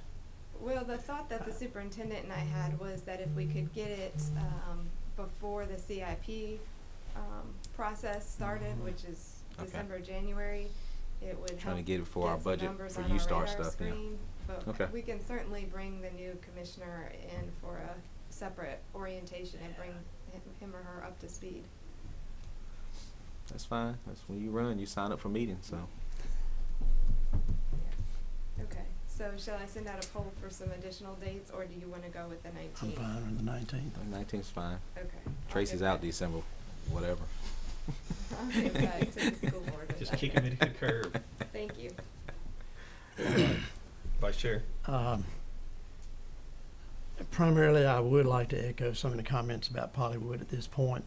I happen to be in the room with some of you others at that meeting that was spoken of, and the attitude in that room that particular day from both sides of the table was very positive, and I left there with a very good feeling about Pollywood and Person County, and it has materialized as we know, and it's going to be a tremendous boost to employment here in the county, and most everywhere I go I hear people speaking along those lines, that it's great to have them in the community, and we look forward to working with them in the future, and commend as well the EDC board. It is business-minded, oriented, and progressive thinking along that line for the people of Person County, and commend this board for supporting the decisions of the EDC, and it just shows how those two boards working together does mean and represent progress in Person County. So, thank you. Commissioner Jeffers. Oh, skipping around. Just want to say that I went to the Race Unity, the end of their program for this week, yesterday at the Kirby. Read a proclamation on behalf of this board signed by our chairman. And I'll echo my comments there that it was beautiful to see this week. If you hear some of the quotes from Dr. King talking about illuminating love, I would argue that this week Person County showed some illumination in that factor of coming together. The basis group there, I think, have been working for the past 3 years. This is the second week of doing something like this with the Race Unity Week. They have some meetings coming up. They go out to eat together. They just discuss issues, and I thank them for starting the conversation, involving everyone in that conversation, and continuing that conversation. And so we, as a small rural county, are ahead of several other counties, not only in this state but other states, by starting that conversation and coming together. Secondly, I guess this is a big mountain where we're echoing the sentiments about Pollywood, but I also would like to mention the name that I felt that was left out, and that was Stuart Gilbert. He did a lot of work on this along with Sherry before he left, and I think we owe him some gratitude as well for that. And good job today, Sherry. That was your first time above the board, so you did good. And lastly, to mention that I was asked, 25 people across the state was asked to serve on an advisory council. So Gordon, we got some meetings. I didn't sign you up this time, but I was asked to serve on a former advisory council for the Institute for Emerging Issues at NC State. That's a nonpartisan public policy organization, and this advisory council will focus on they call it the reconnect of rural and urban. And so they will address the perceived divide between the fast-growing urban areas and the slower growth in rural areas, and the focus on connecting those rural and urban communities, and how that we can kind of share the prosperity together. I missed our inaugural meeting, which was today at 10 in Chatham County. You know, when we sign up for these, we sign up for the meetings too. That's right. Yes, we do. Commissioner Clayton. Ray mentioned one thing. I was going to mention that Stuart was involved in this. He took care of that. Did want to mention, I think some of y'all said something about the goals for the state for the North Carolina Association of Counties, and those were, they probably do, but I'm on the Environment Committee, and it meets, I believe it's the 31st, I think. And if you've got some other goals that you've got that you're interested in, if you'll get them to me, those committees are allowed to bring forth goals as well. So if you didn't get yours in on time for the regular goals, when the cutoff was at, do you know, Ray? I can't think. Not right off. If you hadn't got them and you got something you got an interest in, if you get it to me, I'll cover them at Raleigh when I go to 31st. Another one of those meetings you're talking about us getting involved in. But that's all I've got, I think. All right. Commissioner Puryear. Mr. Chairman, so this is the last meeting before the election, and so I'm as the only person on this board who is going to be on the ballot this term. I just think it's appropriate to thank the residents of this county for allowing me to serve as a good steward of their tax dollars for the last 12 years. I am optimistic that I may be given 4 more years to this task, but being a county commissioner is something that you don't do to be popular. You don't come to this meeting to try to, it's not a popularity contest. You do what you're here to make the hard decisions, and often we all have to make hard decisions. So with that being said, again, it's been an honor, and look forward to having a big smile on my face next time I'm in this room with you fellas. Thank you so much. Is this time for rebuttal? No. It's been a long meeting. I would entertain a motion to close. So moved. Got a motion on the table to close this meeting. All in favor, please indicate by saying aye. All opposed. I got a committee meeting up at Partnership for Children. If any of you all just want to keep meeting today, it's at 12. Chicken salads for lunch, I think. Chicken salad for lunch. Did you look at it to make sure you didn't need to bring something? I tell them to request my dietary needs. By the way, I got some hot jalapenos in my refrigerator. Next time I come by your way, you want them? Or are you still eating on the ones I gave you?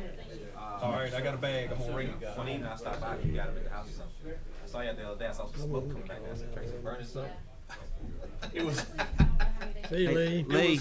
It was a file cabinet that I dropped out of the back of my truck and it broke it into pieces. And I said, "Well, I know the recycle center don't take wood. I better get rid of it."